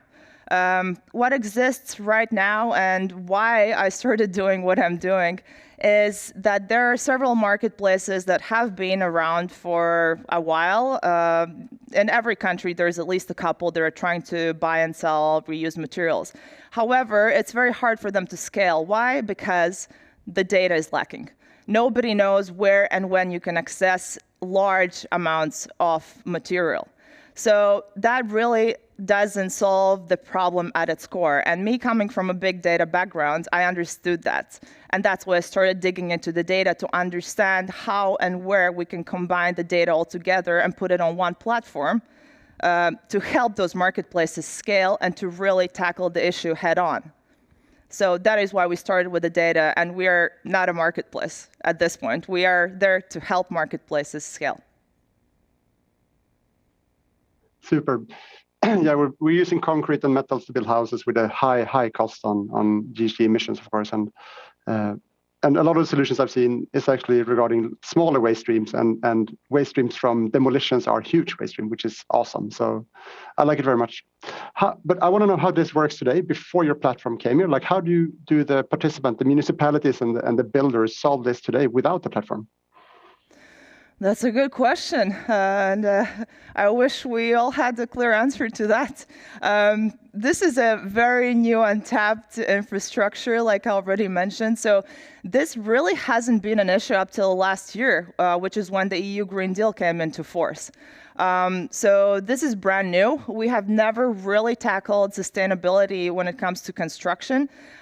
So there is a lot of space for improvement, but how it worked until now, when there were those particular building cases where the architects were trying to reuse material, one of our paying customers actually told us that she had to pick up the phone and literally called everyone in the phone book, every property owner and every construction company in the phone book, to ask, what do you have? What can we reuse? What do you have? Completely blindsided, because there is no other way other than completely manually going through the phone and just calling up everyone and trying to pick up the pieces together. So yeah, we are solving an issue, at least for them. Super. And could you expand a bit on the difference between mapping the materials before demolition versus waiting for the demolition to happen and sorting the materials in waste stations, and the value of being a bit early in the value chain here? Yeah, clearly. I mean, when you demolish a building with a bulldozer, like, imagine what is left after that. Like, I think it's clearly a big plus to map out the materials before it's been taken down or deconstructed, so that you can not demolish, but deconstruct, which sounds a lot nicer. So you know exactly what can be reused when and how, and you can cut out entire panels, or even like in Denmark, there's Lendager Group, which is very famous for doing this. They even cut out parts of the facade of bricks that they reused as cut out panels in the facades of new buildings that they're creating. So that's pretty amazing. And if that was all just trashed and demolished into pieces, that would be impossible. So how are you looking also on the new development of their 3D printed houses or modular houses? I think that, like, in terms of building a modular house, being able to deconstruct it in a way without damaging any of the items that can be reused. That is absolutely fantastic. And actually, I have friends who are doing that modularized. They're taking part in the Oslo Innovation Week 100 pitches, so I'm very much cheering for them. So they are actually a startup that is building these modular houses. That means that there will be way less waste. It's kind of like going towards the Lego of building constructions, right? So it makes it a lot easier, a lot more precise, and there is a lot less surplus waste left from the new construction. So I think that's great. I'm thinking a bit about the value for the participant on the platform here, and I'm guessing for the municipalities, you have a lot of commitments to reduce your emissions. But on the development side, what is a typical savings in cost or savings in carbon or GHG emissions when you would use recycled materials? If you have an example from one of your customers. Yeah, so I can give you two examples right away. So one is demolishing companies, right? In order for them to participate in a tender or to put any price on deconstructing or demolishing a building, how it happens right now is super manual. They have to send people over to just walk around the building and take notes in a notebook, like, oh, this looks like concrete, this looks like steel, that's glass, okay. So a price for this building, if it's like 5-6 floors for us to take down, will be whatever, like they put it in the ballpark somewhere, right? And that costs a lot of money. That costs at least around 5,000 euros to just look at one building, right?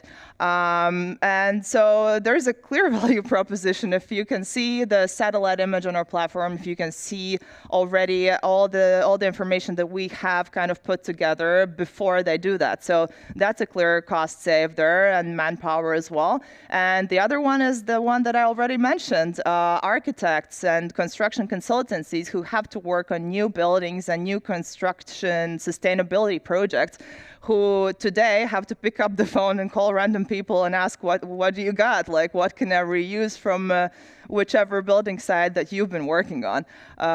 So here we give them an information up to 5 years in the future. So wherever they're planning something, they will see what's going to happen around the area around the same time. So that also saves them money on transportation, so logistics and storage.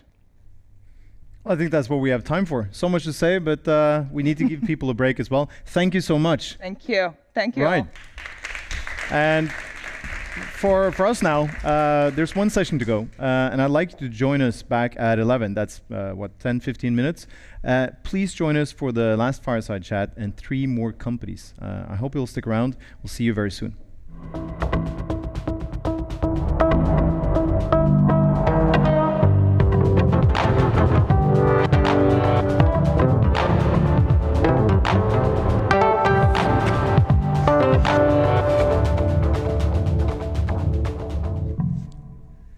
Welcome back, everyone, and brace for impact, because now we're going to discuss electric scooters and the whole thing around that. What's to love, what's to hate, and we brought with us Christina, who's running Evoy in Norway and Finland, right? Right. Welcome. Is this the most misunderstood business model of the last 5 years?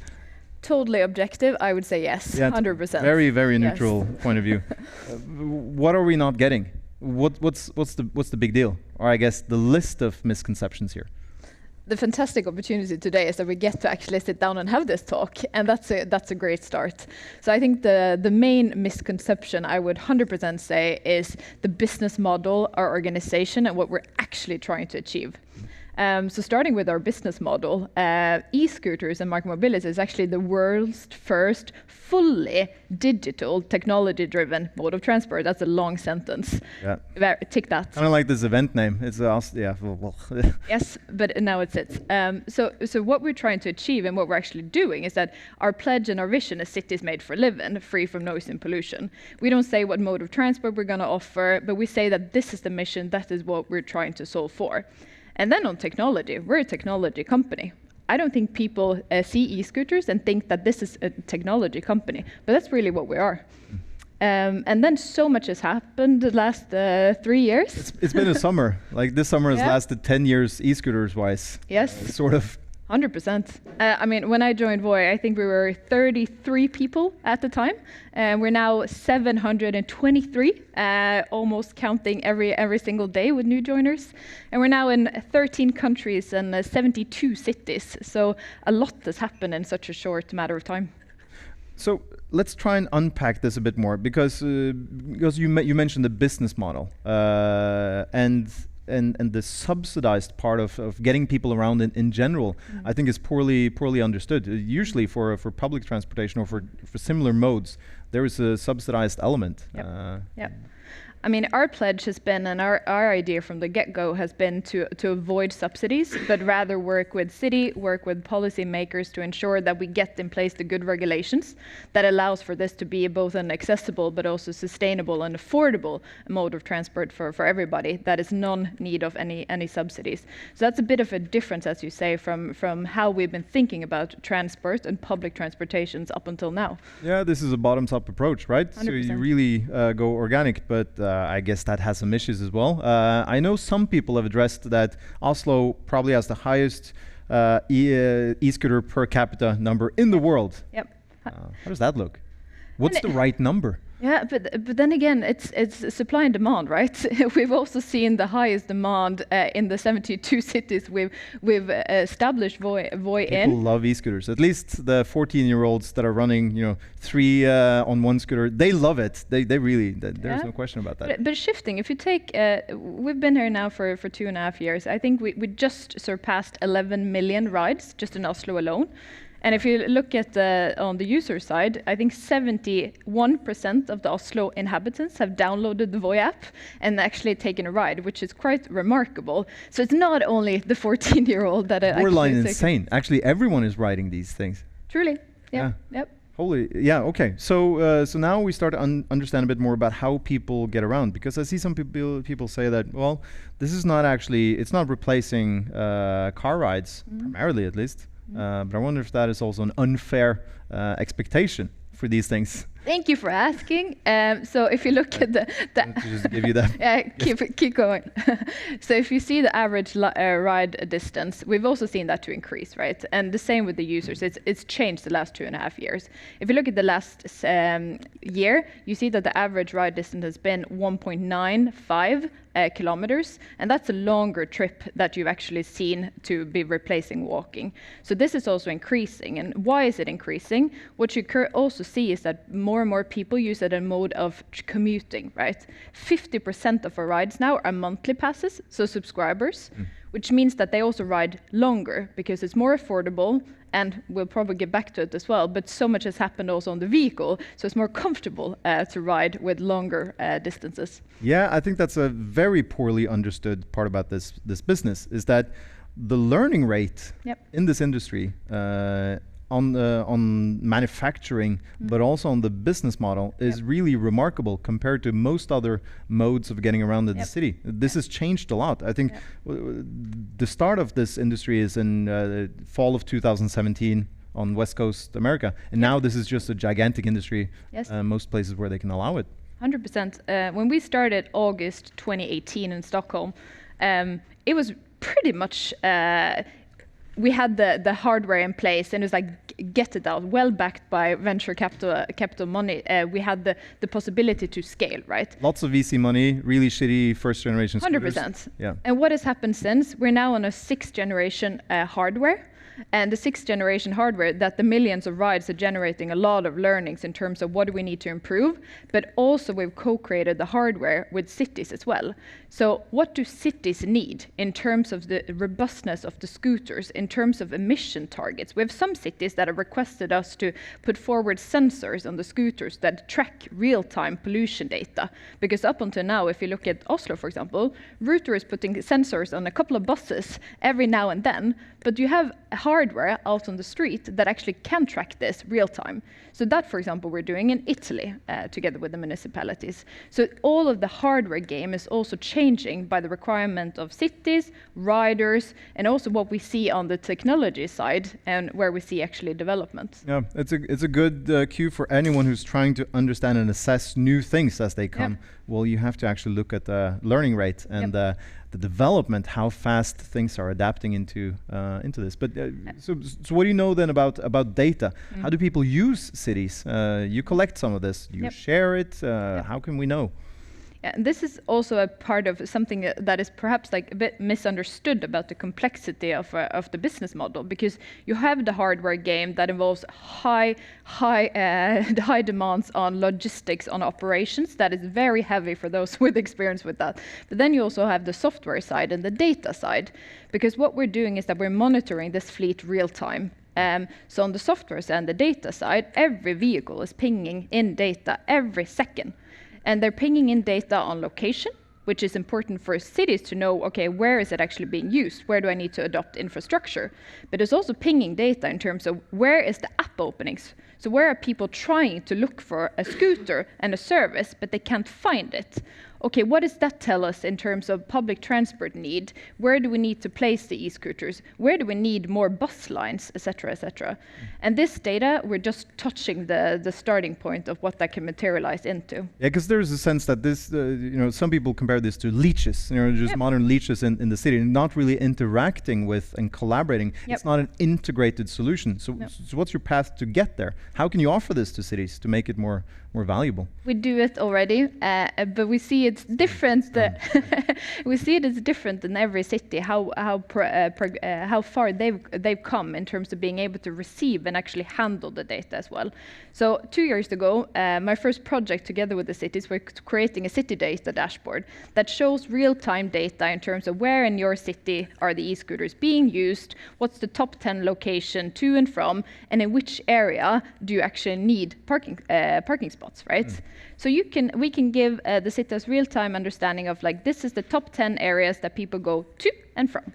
And maybe that's also areas where we need the parking spots. Yeah, speaking of parking, I always wonder why do people park it in the middle of the street? And I think it feels like there are some users with just limited life experience. They don't get it. Like they don't fundamentally understand that people have strollers. Yes. I don't know. I can't like.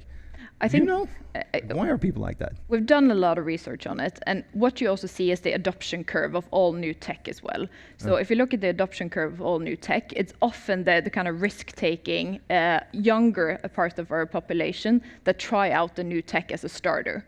So all of this has improved by time, with the new user base and a growing user base, but also with good regulations in place that also challenges us to come up with tech saying whether or not that scooter is located on the pavement or if it's actually out on the road. We have that in place. It's also a good thing to sell to municipalities. Yeah.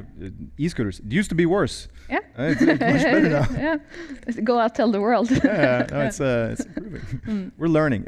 So learning is fine, but then you speak to doctors or emergency personnel at whatever hospital. Yeah. You pick a city, and Oslo is a good example of that. How do we fix these things? What's that? What does that signal tell us? And that's a real issue, right? So parking and Seems real. accidents is a Feels real issue. But what is important is that we also look at the data, right? If you look at number of accidents per ride and number of accidents per kilometer, that is drastically reducing. But there's accidents, as there are with any mode of transport, and that's what we need to solve for. And how do we solve for that? That comes with experience, it comes with practice, it also comes with education. Because what we see in the megatrends is that people have less and less, or fewer people take their driver's license. So we see that our user base, they don't even know the traffic rules. Yeah, and that's a good point. And that's a real concern, right? Yeah, they don't know how to move in traffic. No, they didn't take like months and months of expensive training. Exactly. And when I was in school, we had the bike license that you took with the theory exam and the practice exam. That has also been taken away. Yeah. But actually now Statens vegvesen is looking into whether or not they should certify, again, people on bikes and also e-scooters, which I think is a good thing. Yeah, because I guess it's a good and bad thing about these e-scooters is that it takes about 3 seconds to learn it, but you're not really great at it. Nope. It's a sketchy thing. So you need to learn. And then also back to the tech side. We're a tech company, so there's a lot we also can do in terms of nudging behavior, right? We have a riding school in place, education school in place. We also nudge people. If they park a scooter and is tipped down, you nudge that user to actually go pick it back up again. Can you do more than nudge? Can you just tell, like if you don't do that, or if you drink and ride or whatever, you can actually not use our products anymore. Yes. Can you go further? What's the next learning now? Yep. And we've done that in a lot of markets. We've also done the reaction test, which is a drunk riding game that you need to pass to be able to avoid nighttime. Yep. But then again, we can do a lot with the tech, but I also think it's important that we learn that the users also have a responsibility with using these new modes of transport. Yeah. So we can do a lot, but I think we need to do it in collaborations with the users, municipalities and the police, for example. I always thought it was weird that we have this tech figuring out if people react quick enough. Yep. And if they drive too fast in a populated area or some place where we want, or if they park in the wrong spot.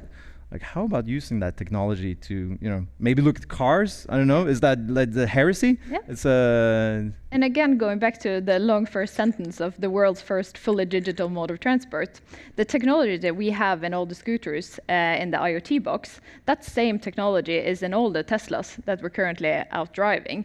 So when we enable a slow zone, so automatically slowing down the scooters outside a school area, for example, the Teslas have the same technology. So maybe we should rethink how we actually regulate traffic as a whole, and maybe just the scooters are like the first pilot because it's something new and something that we can test out how we can use this new tech. Well, this is a complicated business. Product is easy to love. Users are hard to love. At least the first users. We have to look at that. So. With all this in mind, what is your qualified opinion about the impact this has? We spoke to Bram from Impact Forecast, and we spoke to Eivind from Nysnø about investing in climate tech. Is this a climate tech solution? Would you say that? I would hands down say that. I think the biggest impact we have is when people give up carring, so they give up the cars and rather take an e-scooter. We see that 1.5 million just in Oslo has said that instead of taking a car, I've taken a Voy. So that's the biggest impact we can have. And then looking internally, we're January 2020, we were a climate neutral company. And then the last year and a half, we've taken down our operational emissions by 95%. And that's also development of the hardware side. We are now fully focusing on swappable batteries in our operations. And that's a long development since the first gen model, where we came out on the street and picked in the scooters to charge them. Yeah, not a great system. Not a great system, but we learned and we've adopted. So our mission now is to be climate positive by actually 2023. So. I look like a weirdo. I always give thumbs up to the guy riding around with 20 batteries, and I wonder if he or she thinks that, yeah, he's probably weird. It looks pretty cool. He's doing a good job. Yeah. So what's the future look then? What does this mean? Like, what's the next 3 years in e-scooters? I didn't dare 3 years ago to think of that e-scooter would be a thing. Maybe 3 weeks or 3 months is a more qualified timeline. So what we see is that when we have the technology, the platform, and the IoT in place, that's when we add different and new modes of transport. So the big bets for next year is going to be a shared electric bikes, and then who knows what the next mode of transport will be after that. Because the add-on, when you kind of get this platform up and running, there's a lot of scale efficiencies for that. So that's why we define ourselves as a micromobility and not an e-scooter company, because there's going to be more modes of transport. So I figured e-bikes are more interesting than electric cars. This is cool. Okay, I hope that we've learned a lot. I learned something. I hope I challenged my own biases as well. But thank you so much, Christina, for unpacking this together with us. A big hand for Christina, please. And for us, let's get into the final 3 companies. I hope that you still have some energy and want to dedicate that to understanding what these companies are about. This next company is helping us decarbonize. Let's take a look at the video from ClimateView. The climate emergency is the most important and complex challenge of our time. And I'd say that we're onto something that could help catalyze the systemic change that governments around the world are struggling with today. My name is Einar, I'm the co-founder of ClimateView, and we are a Swedish-American climate tech company where we combine data, advanced modeling and interface design in our platform ClimateOS, which helps cities to manage their transition to zero carbon economies. We started out with a 5-meter long poster that mapped Sweden's entire climate transition and have since built that into the ClimateOS that today is used by more than 40 cities worldwide. In Sweden, UK, Germany, Switzerland, Spain, Canada, US. We are a global team of leading climate professionals from cities, data brains from Wall Street, experienced designers of Candy Crush, state representatives from the US, onwards it goes. And we are making the climate transition happen systematically. Wonderful to have you here, Einar. Please tell us more about ClimateView. Thank you. Great to be here, and sorry for not having slides. It's a welcome change. I decided I was sick of slides this morning, so I decided to skip them. You just get me in another shirt. But should I go on with a slightly longer pitch then? Yeah, you have a couple of minutes. Tell us what you want, and then we'll get into the Q&A. Cool. And so 3 years ago, I co-founded ClimateView with Thomas Chalit, a genius mathematician and agile leader. And really what we saw was the climate transition as a group project going so-so. And in essence, where the prerequisites for it to get on track are actually pretty good. You have a super clear goal, it's zero emissions. You have the pacing, right? The faster we do it, the better off we are. And you have motivation, perseverance of civilization as we know it. And you can kind of say that we took that goal, pacing, and motivation and baked that into a software platform, ClimateOS, to provide guidance to that group project and lead it towards action. And we do so it's a stringent model that can be scaled to infinity. And I talked about the interface earlier, but basically one that can be understood by both climate professionals, politicians, and citizens. And behind that, a data engine that is beautiful. And so why cities? why do we build this for Boston instead of Boeing, which is a question I get a lot. First of all, it's 70% of all CO2 emissions stem from cities, and they are the most potent entity for investment decisions. Also, they are symmetric in shape across the globe. You would be surprised by this. I didn't know that starting this company. I know that now. And it's in their DNA to share data and share solutions. And what we're heading into right now is linking CO2 to dollars and euros to enable cities to make informed investment decisions. Like, should a Newcastle, for example, invest in bike lanes or district heating next year, or both? Because this is the spoiler alert, like the transition is inherently, it has a positive ROI. It is a solid business case. It's just very poorly communicated and executed. And we are soon to announce our next big step in our journey, with some big cities joining and interesting name joining. And so right now, I'm looking for the brightest people on the planet to join our journey. So I'm in recruitment mode. Okay, thanks, Anna. Well, we have a couple of bright people to join us in the conversation as well. So please welcome Daniel, Inka back to the stage. Hey guys. Hey. Hello. Thank you, Daniel. Do you want to go first? Yeah, would love to. Good to see you again, and I have many questions. Let's focus on the one obvious. How, as simple as it sounds, I think it's difficult. How do you want to make money with ClimateView? So we have a subscription license model towards cities. So it's a SaaS for government. It's GovTech, which some are scared by that expression, so others are not. Others see it as an opportunity. So and we base our pricing based on city size to be able to cater different sizes. I guess the difficulty is that, of course, in cities and governments, it takes much more time, even more time than in corporates, to get to a decision. So are you already generating some revenue? And how do you bridge basically the time, and how do you make sure that you won't dry out until your model really works? Yep. So there were plenty of questions in that one. Where do I start? So in terms of, so the model works. We have 30 plus cities working in it already, and we are generating revenue. And to your point, we are spending more money than we make at current. So you're right there. And at current, so I mentioned the next step in our journey. That's one part of maintaining us not running dry, to be very concrete. You'll see announcements there pretty soon. And in terms of, sorry, could you repeat?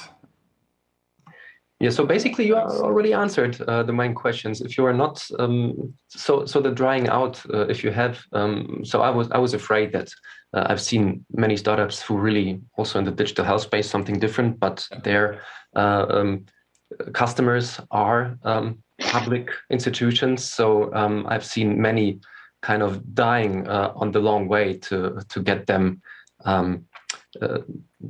as customers. So you already seem to have your revenue, plus you're talking a second time about an announcement, but I'm very curious about what it will be. So you already have you're out of danger to dry out. Obviously not for infinity, but we intend to solve that, right? But in terms of this question also, because obviously, why do you do this for cities? That is the first question.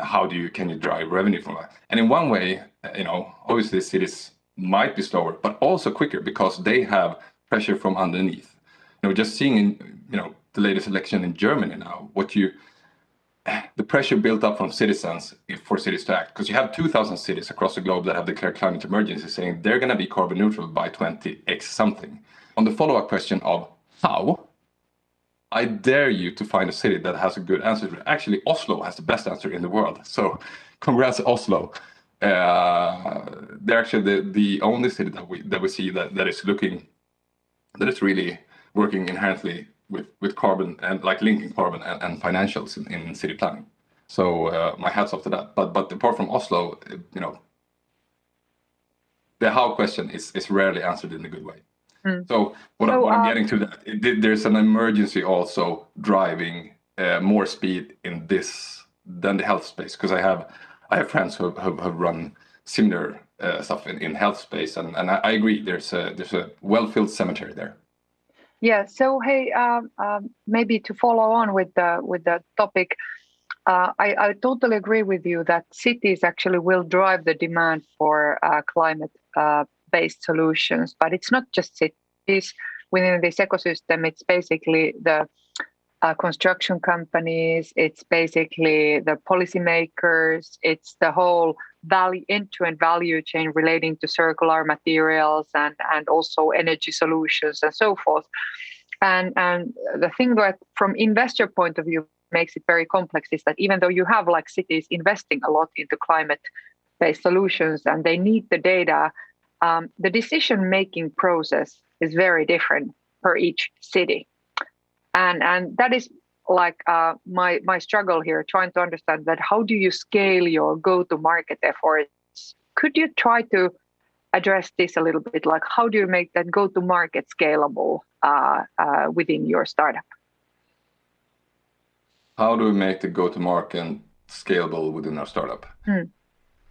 I'd say the scalability, in essence, the big answer to that lies in the climate questions itself. Like it's inherently symmetric across the globe, and we have built a stringent system for that. Like that stringency, and through that, creating a shared language. You mentioned multiple stakeholders to create that shared language between not only the climate professional department and the treasury, because they don't have a shared language, but also with the industry department, and not only the industry department, but also the large manufacturers in that region, or in essence, does that answer the question, do you think? May I? One word or the other. Partially. We are actually running up on time. I would like to ask one very last question. What's the low-hanging fruit? What a city can do to really become climate neutral? The low-hanging fruit. Like the fastest commercial opportunity that you have. Correct. Sorry. It depends largely on a national basis, like if it is the energy mix, like it is, for example, in the UK, getting the grid cleaner, or essentially in the UK it would be retrofitting of houses, for example. But in essence, where the lowest hanging fruit is always in transportation across. Okay. And yeah, that's it. That's a good way to close. Thank you so much. Give a hand to Einar and ClimateView. Economists would always say that congestion pricing. No need to look at anything else before that. Okay, our next company is taking boating electric. Let's take a look at the video from Evoy.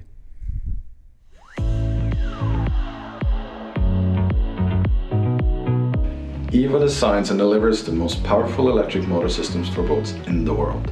We don't produce the boats themselves, we merely make the systems that can make any boat electric, new or old. We have a clear goal to disrupt the whole maritime industry like Tesla did with cars. Evoy was founded in Florø, Norway. The idea had been brewing in me and my father's imagination and dreams ever since the night in 2005 we did one of our whiskey workshops. Finally, in 2018, we took the leap and set out to do something no one had done before us, making boats go fast and long on pure electricity. Since then, we've grown into a team of about 30 people from all over the world. The great diversity and competence in the team accelerates us towards the vision of making boating irresistible and thereby making significant contribution to cutting greenhouse gases. Leif, it's great to have you here in Oslo. Enjoy. Thank you very much. Yeah, so my name is Leif, as you said. In just 3 years and with 1.4 million euros in hard funding, we've made the most advanced electric system for boats in the world. It's high-powered, and we have up to 800 horsepower to play with. In addition to that, it's 800 volts technology, and it's also super strong, long-lasting, with really good battery technology. Elon has said previously that prototyping is easy and production is hard. We're now at a point where we really see what he means. So we thought the prototype was hard when we were doing the prototype, but we now see that doing serial production is really, really hard. Luckily, we have a good team behind us to help us along. So what we see now is that we have a real clear path to cut that cost and bring the cost further down. And with that, we believe that we will have a EBITDA positive in just 3 years from now. And we're already positive at unit level. So there is a mega trend going on. There's no doubt that things that can be electrified will be electrified. It's just a question about when. On the electric boat side, we're certainly riding a big wave right now, and there's a lot of movement around us. And I think what we're seeing and what we're hearing from the market around us, that it's really, really ramping up now, and we're working as a motivator to a lot of the tail of competitors that's behind us. And we're getting a lot of ambassadors that way. Some commercial markets are ready now, and we're working towards those. And with time, also the leisure boat market will open as our cost comes down and as the products and the markets mature. We're also running Series A now. In the next few months, we're bringing in 10 millions, and we've already secured 4 of them from the European Investment Bank. So if you want to come on board this fast ship, you have to act quite fast. Thank you. Thank you so much, Leif. And disclaimer, Katapult is invested, and we're happy to be on board of that ship. Let's bring Cilia and Inka into the conversation as well. Are you there? Hi. So happy to see the development you've had for the last years. I think what you're on to here of thinking that prototypes was hard, but that the production is really where it gets to when you're scaling something that is hardware and sort of highly linked to impact. So I think it would be useful for you to sort of, for the audience and also us on the call, to sort of have been the hurdles, because I think a lot of impact companies now, they go out with the total addressable market. This is how much we can scale if we got the 100% of the market, right? And then when they get to production, the numbers don't go that high. It's still impressive, but it's the way we're used to think about it.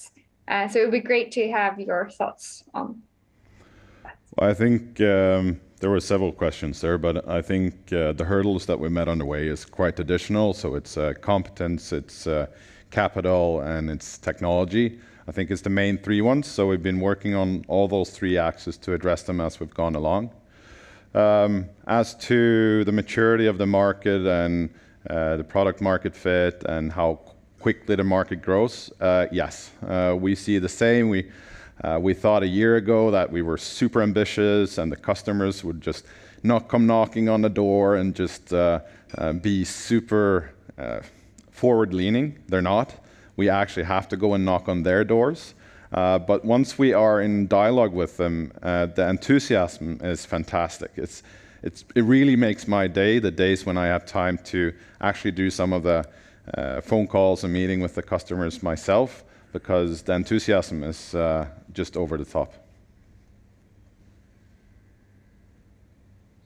Thank you for paving the way for the let's say Teslas on the boating or maritime industry, and it's definitely an untapped opportunity. I'd like to understand, like, how do you see your go-to-market? Many of the energy-related companies or hardware-related companies we work with, they have to work a lot with customers and partners and the ecosystem with a proof of concept business model before they kind of get that big design win. And if they do that, then they're very limited or let's say pushed with their capability to produce. So how has your technology improved with these proof of concepts, and when do you see the bigger volumes coming to markets with your technology? Well, it's we like to look when we look in the rear view mirror, we look a lot what happened in the car industry. It does take time to mature the market, and there is a tipping point at some point where, like you mentioned, production capabilities will be a bottleneck. We try to face that where we have the capability to producing around 100 systems next year if we can or if we need to. So that's one of the things that we address. And with addressing the market, it's correct. We have to be since we are working primarily towards the commercial market today because they have a really good ROI, we also have to knock on those doors. It's not just selling online that's working for us. So it's definitely a important side of what we do. I'll continue with that a bit, let's say, following on the previous discussion on the lowest hanging fruits. So in this whole maritime and vessel related kind of electrification, who do you see as your first users? Are they B2B users or are they consumers? And what will be that tipping point? Who will be those game changers that will get you to the next stage in terms of pushing the market to the next level? Yeah. So we have fantastic amounts of market intel because we are actually the only producer in the world that can make high output electric system for boats. So we can actually put a boat that's 8, 10, 12, 15 meters into planing speed and bring them along. So that means that we have a lot of market intel from a lot of customers around the world that take contact and wants to buy our systems. And we have to hold them back because we can't open up all the market at the same time. So I think just easing our way carefully into the different markets as we go along is the way for us to move forward, and just finding the best markets to open where they have the best incentives and the best maturity is important for us. And how dependable in terms of infrastructures and charger in the surrounding is it when you go to the commercial market? I know Aker Brygge in Oslo have their first sort of chargers, electric chargers for boats, but how do you see that infrastructure piece coming into the business model play here? Yeah, so we have learned from Tesla that having a large charging network is not necessarily a big competition advantage. So we work with partners to do it, like BKK, and through them we are building infrastructures, and we're also building the same in the Mediterranean with Aqua Power. So we have those partners to bring the infrastructure to life. Okay, thanks. I think that's what we have. Oh, okay, we're running out of time. Yeah, well, you know. Very inspiring. Things are about to close at some point, but Evoy is shipping away. So thank you so much, Leif. Let's give a warm applause. Thank you. Thanks to Evoy, thanks to Inka and Cilia as well. It's time for our last company. I hope you will enjoy staying with us until this point. Let's take a look at the video for Loopfront. I'm Michael. And I'm Ellen. I'm the CEO of Loopfront. And I'm the product owner and project manager and circular advisor. And we both work at Loopfront. Loopfront is a technology company focusing on the circular economy. We have a digital tool that helps you survey and plan your circular activities to reuse building materials and furniture. We started in Trondheim in 2018, but since then we have received investment, and now we have both offices in Oslo, Stockholm, and we're getting our first project now in Berlin. We also have a very dedicated team of juniors and seniors, and we cover backgrounds such as architecture, environmental footprinting, and of course having a practical experience of how to accomplish reuse in real life.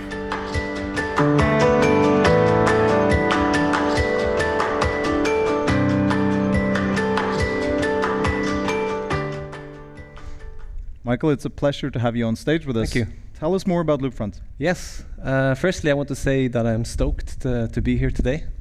It's great to have this opportunity. And first, I'd like to tell you more about how our team is bringing the circular economy into reality. So I'm proud to stand here today to tell you that our customers using Loopfront have made big savings both in terms of economic and environment. And with Loopfront, it is the best circular management system for building materials and inventory. And to build success, you have to solve the barriers in creating an effective supply chain solution. And to build volume, you have to also, to succeed with volume, you have to solve transactions. And to build transactions, you have to solve the timing of supply versus demand. Loopfront already has the technology in place to meet coming requirements from the EU, and also to meet our customers' ambitions. One customer has had an ambition to reuse 80% of everything that they have put into the Loopfront system, and they are on track.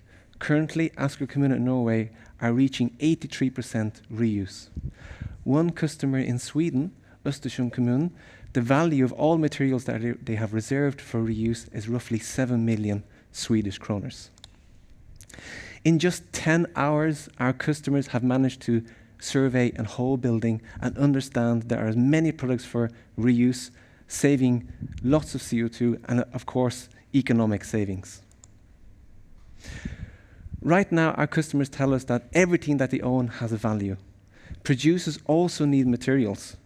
Of course, our climate is changing, but there's also a rise of the resale culture, and all of these things together mean that the timing is now.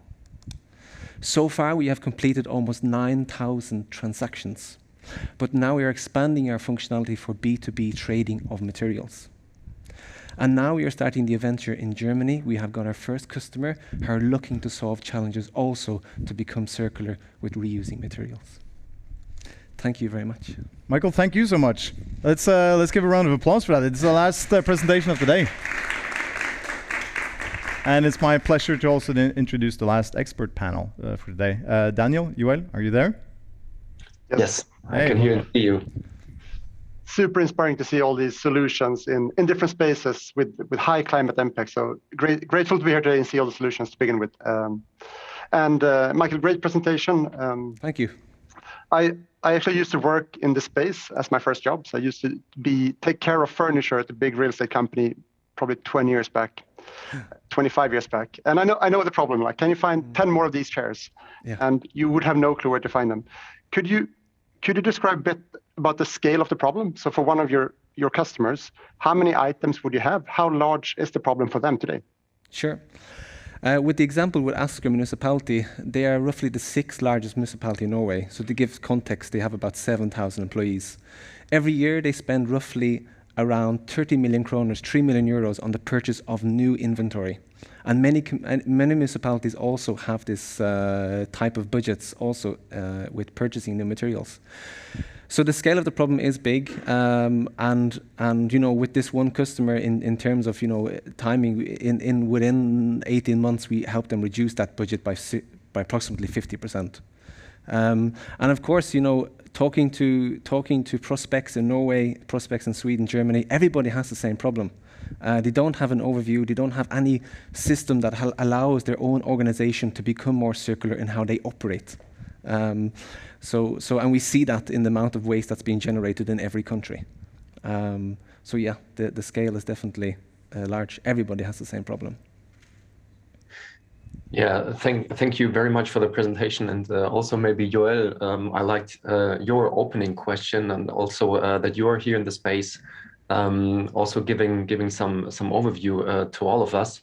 So I think this is really, or I thought, maybe I still think it's a market hard to conquer because not only because of the data, but also, I mean, so many different materials, so many different data in terms of also CO2 emissions. So your goal, of course, as well as I understand, is not only to save waste and to reuse materials, but also to save CO2 emissions.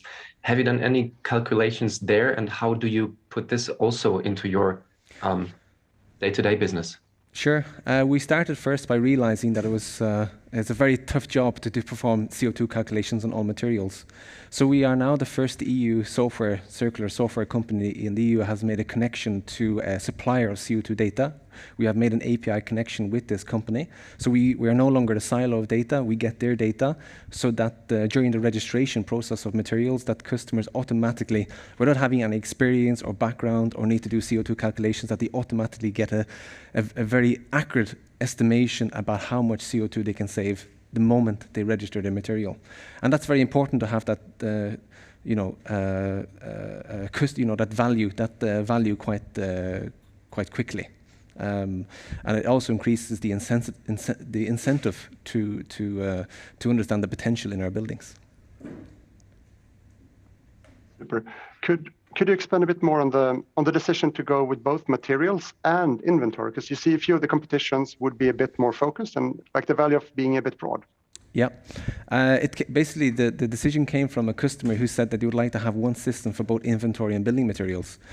And then looking at the standards, Norway, Germany, Sweden, they have classification systems with how you register materials. So basically, if there is a category system that you can register material, if you can find a category for that material, then we can register that material.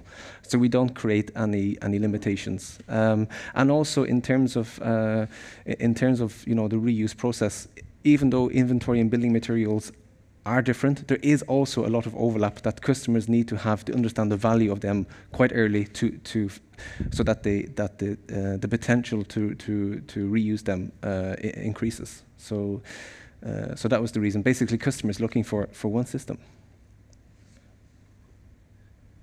And maybe another question on how do you make sure that the quality, because I mean, you're a software platform and you rely on those who kind of have the hardware, let's say, to transport it to those who need this hardware.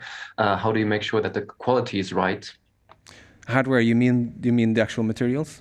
Exactly. Yeah, and that is one of the one of the initial things that we created Loopfront for is that you can do three things. You can do a reuse assessment, so you understand is it reusable partly or not. You're able then to describe what kind of condition it's in, and also a slide that the consultant perhaps or whoever is registering can also say how actually there's no visual or functional damage to the material, perfectly okay to reuse. And in this way, by doing this, you also build a trust to the material.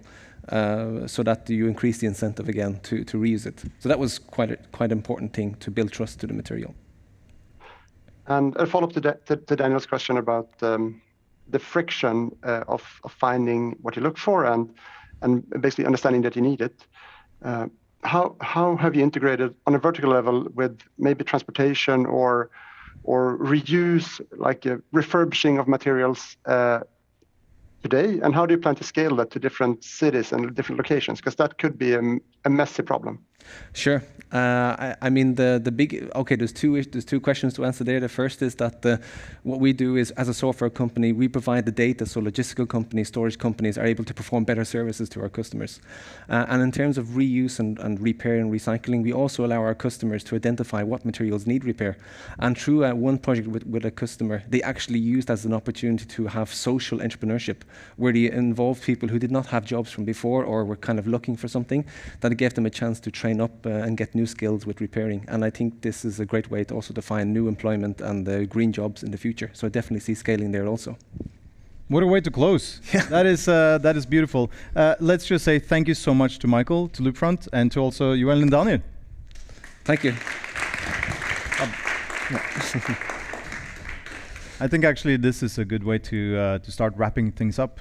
I hope that for everyone who's joined us for the full session, you've appreciated the 9 climate solutions that we presented to you. The goal was to provide a space to understand what climate action means in practice, what these business models are made of.